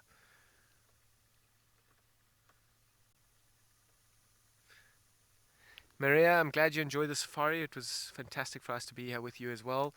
I hope you were along for a good ride and enjoyed it this morning. And yeah, although we didn't find any of the cats this morning here in the Sabi Sands, I still don't feel like it's a wasted mission. We were in their tracks from what they were up to last night. They just didn't make it very easy for us to spot them. There's a high chance that we actually drove past some of them several times. I think that's what happens to a lot of leopard sightings, or leopards. Leopards are viewing us more often than we are viewing them. Also because we're making so much noise, they'll know about us almost constantly. But yeah, an amazing morning in the footsteps of lions and leopards that are moving through the Sabi Sands. And Andrew with the Three Amigos, and the amazing footage of 18 of the Black Dam Pride drinking water at Sandringham. That is an awesome morning, and we are looking forward to this afternoon as well. I haven't really thought about my plans yet. We're going to have to sit down and think about what we want to be doing. James is looking for lions. Maybe because we're in the sands, we stick with leopards and see if we can bring more luck.